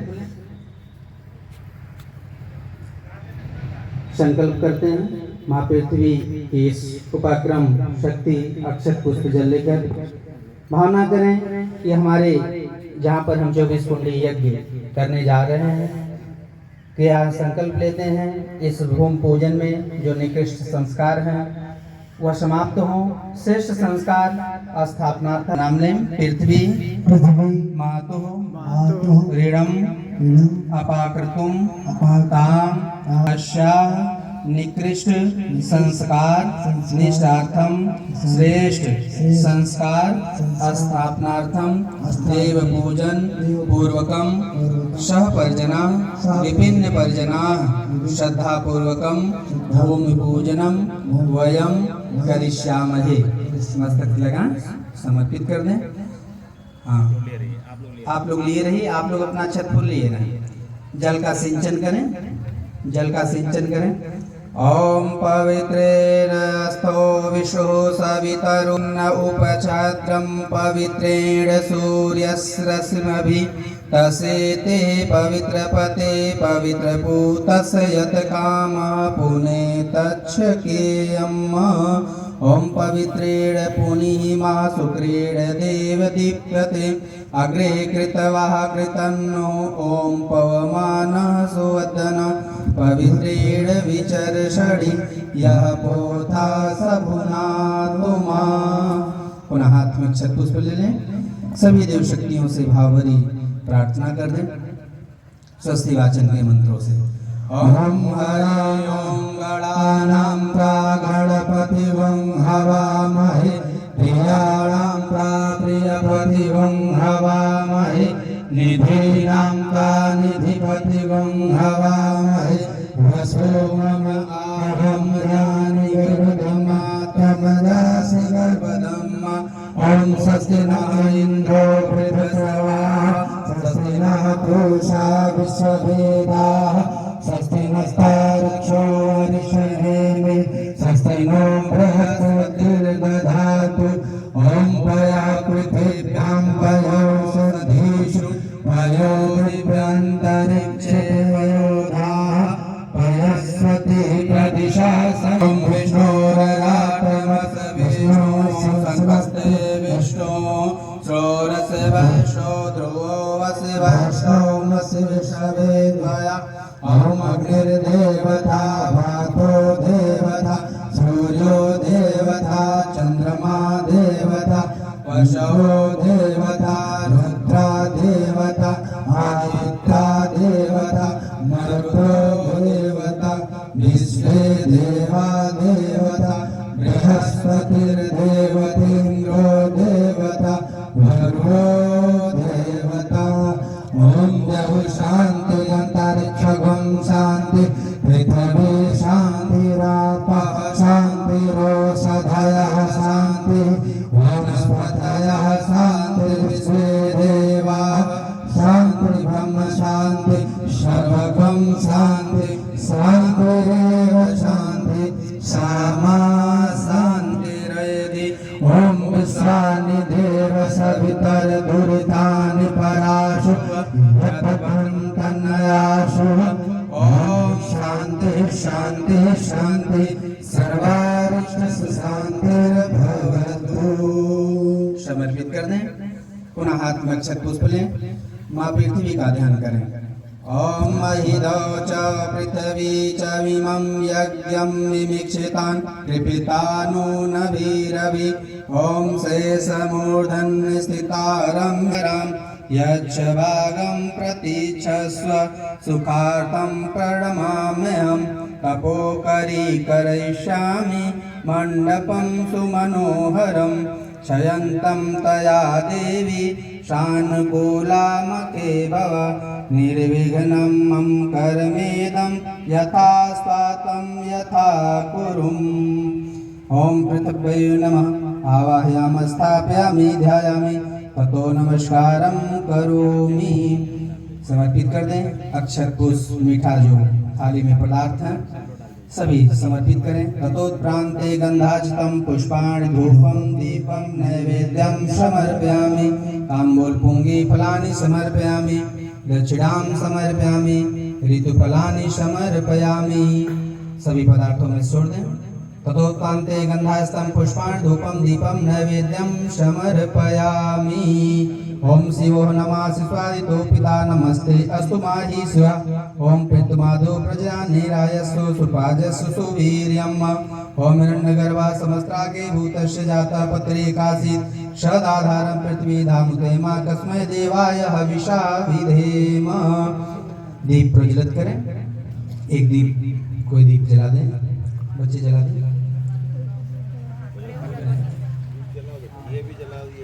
ताराय अस्मान् विश्वानि देववयुनानि विद्वान् यो यो दस्मजुहराणवेणुं भूयष्ठान्ते नम उक्तिं विधेम।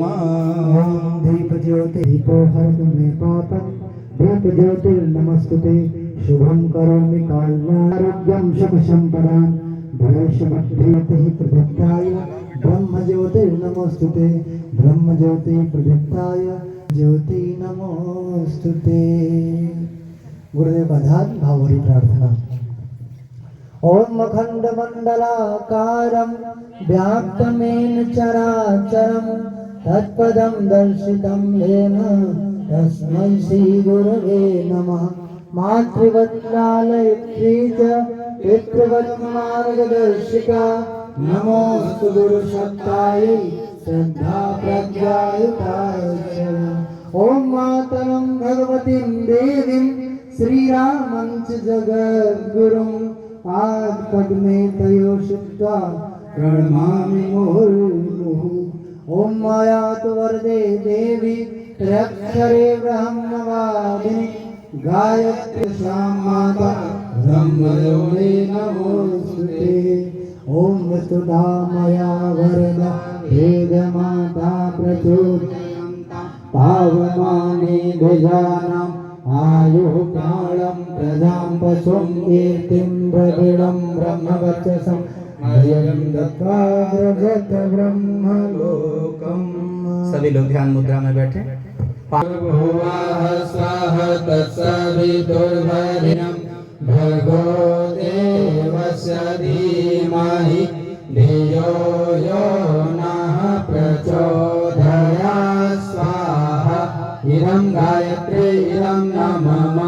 ॐ भूर्भुवः स्वः तत्सवितुर्वरेण्यं भर्गो देवस्य धीमहि धियो यो नः प्रचोदयात् स्वाहा।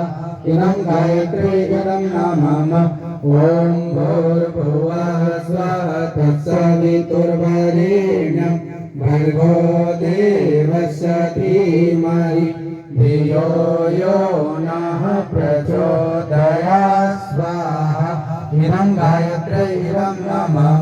ॐ भूर्भुवः स्वः तत्सवितुर्वरेण्यं भर्गो देवस्य धीमहि धियो यो नः प्रचोदयात् स्वाहा। इदं गायत्री इदं नमः।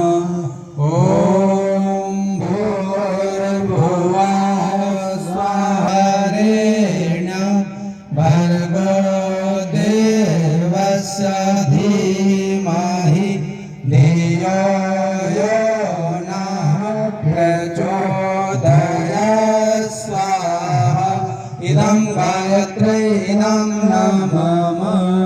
महामृत्युंजय मंत्राहुति विश्व कल्याण समाज कल्याण राष्ट्र कल्याण जिनका जन्मदिन संस्कार उनको उज्जवल भविष्य कामना करते हुए जो स्वस्थ है उनके स्वास्थ्य करते हुए साथ ही साथ सबके मंगलमय जीवन की कामना करते हुए महाकाल को सदा की आहुति समर्पित करें।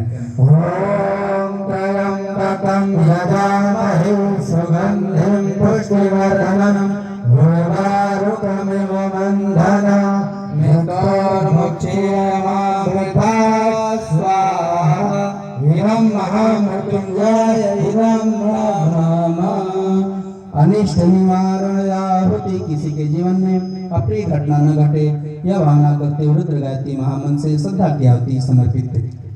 ओम पंचवक्ताय विद्महे महादेवाय धीमहि तन्नो रुद्रः प्रचोदयात् स्वाहा इदं रुद्राय इदं नमः। जिसके सूक्ष्म संरक्षण में ये कार्यक्रम चल रहा है और यहाँ कार्यक्रम प्रारंभ के उपस्थिति में भूमि पूजन हो रहा है। उस दिव्य सत्ता गुरु सत्ता स्वाहा इदं महाकालाय इदं नमः। ओम सजल श्रद्धाय विद्महे महाशक्तये धीमहि तन्नो भगवती प्रचोदयात् स्वाहा इदं महाशक्तये इदं नमः।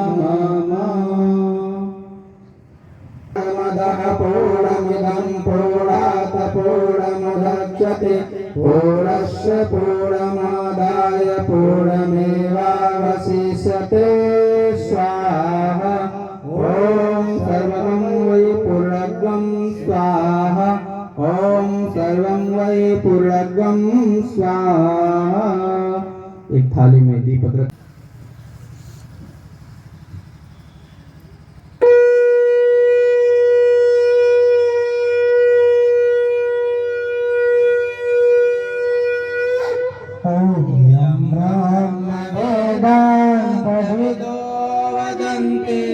परमं प्रधानं पुरुषं तथान्ये विश्वोत्पत्तिकारणमीश्वरं वा तस्मै नमो विघ्नविनाशनाय।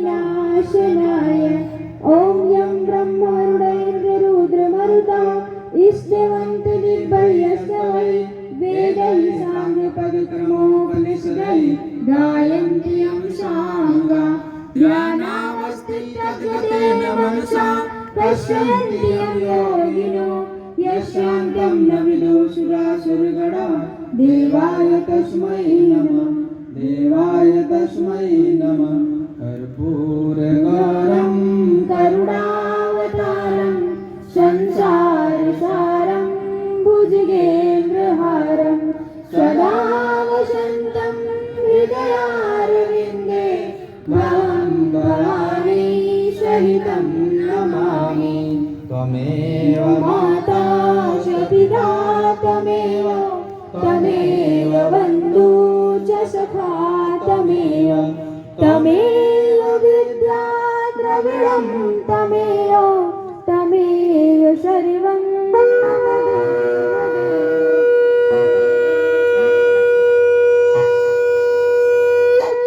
बोले भगवान की आद्य शक्ति माता गायत्री की परम पूज्य गुरुदेव की परम वंदनीय माता जी की सियावर रामचंद्र की पवन सुत हनुमान की ग्राम देवता की स्थान देवता की बोलिए गणपति महाकाल की।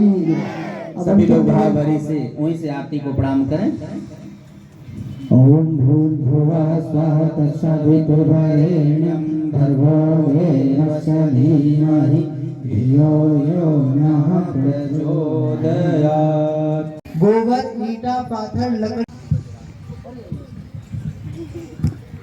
बोलिए परम पूज्य गुरुदेव की जय, परम वंदनीय माता जी की जय। आइए छोटी सी वंदना सभी लोग साथ साथ में दोहराएंगे। दोनों हाथों से ताली बजाएंगे और गीत को दोहराने की कोशिश करेंगे।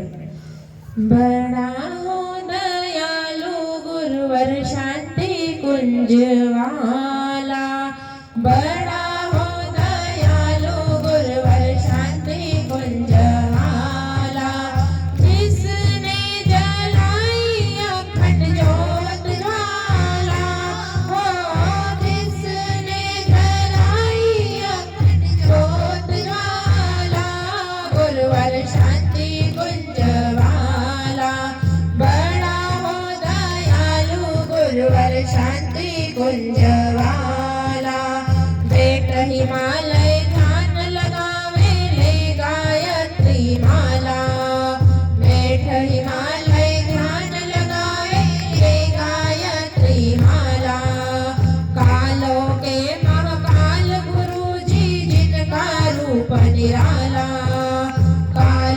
हे महाकाल गुरु जी जिनका रूप निराला, दुनिया में जिनका है बोलबाला, हो दुनिया में जिनका है बोलबाला, गुरुवर शांति कुंज वाला, बड़ा हो दयालु गुरुवर शांति कुंज वाला, बड़ा हो दयालु गुरुवर शांति कुंज वाला।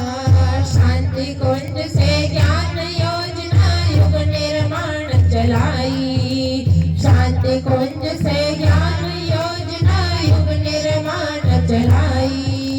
घर घर में गायत्री माता गुरु जी के संग आई, घर घर में गायत्री माता गुरु जी के संग आई। गायत्री परिवार बना डाला, हो गायत्री परिवार बना डाला, गुरुवर शांति कुंज वाला, बड़ा हो दयालु गुरुवर शांति कुंज वाला, बड़ा हो दयालु गुरुवर शांति कुंज वाला। बोलो गायत्री माता की। बेटी बैठ जाओ, एक मिनट बेटी बैठ जाओ, वहीं बैठ जाओ। कौन? हाँ 9 बेटियां जल्दी से खड़ी हो जाओ, एक साथ फोटो हो जाएगी आपकी। हाँ आ जाओ, जल्दी आओ। और आओ, 3 बेटी और आओ। जिनके पास फोटो नहीं है घर में वही लेगी। इधर सर जाओ बेटा, बैठ जाओ आप। संकल्प हो गया। जो बची बेटियां वो आ जाओ इधर आगे, जो खड़ी हुई थी वो आ जाओ। गायत्री माता काय पर बैठी हुई है, इस सवाल का जवाब कौन दे? कौन सी बेटी? हाँ हाँ चलो बोलो भारत। बहुत सुंदर ताली। महाभारत कौन से शब्द, ये बात किसने कही? सबसे ज्यादा कौन से फलों में पाया जाता है भाई लोग?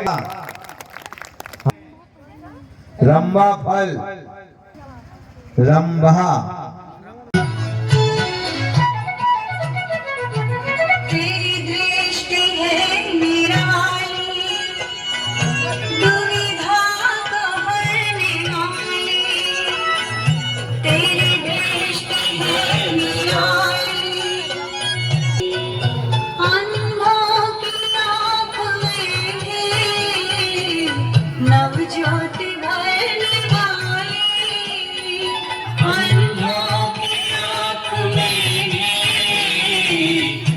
ज्योति भरने वाली, और ज्ञान के सागर, तेरा दर जगत से न्याय।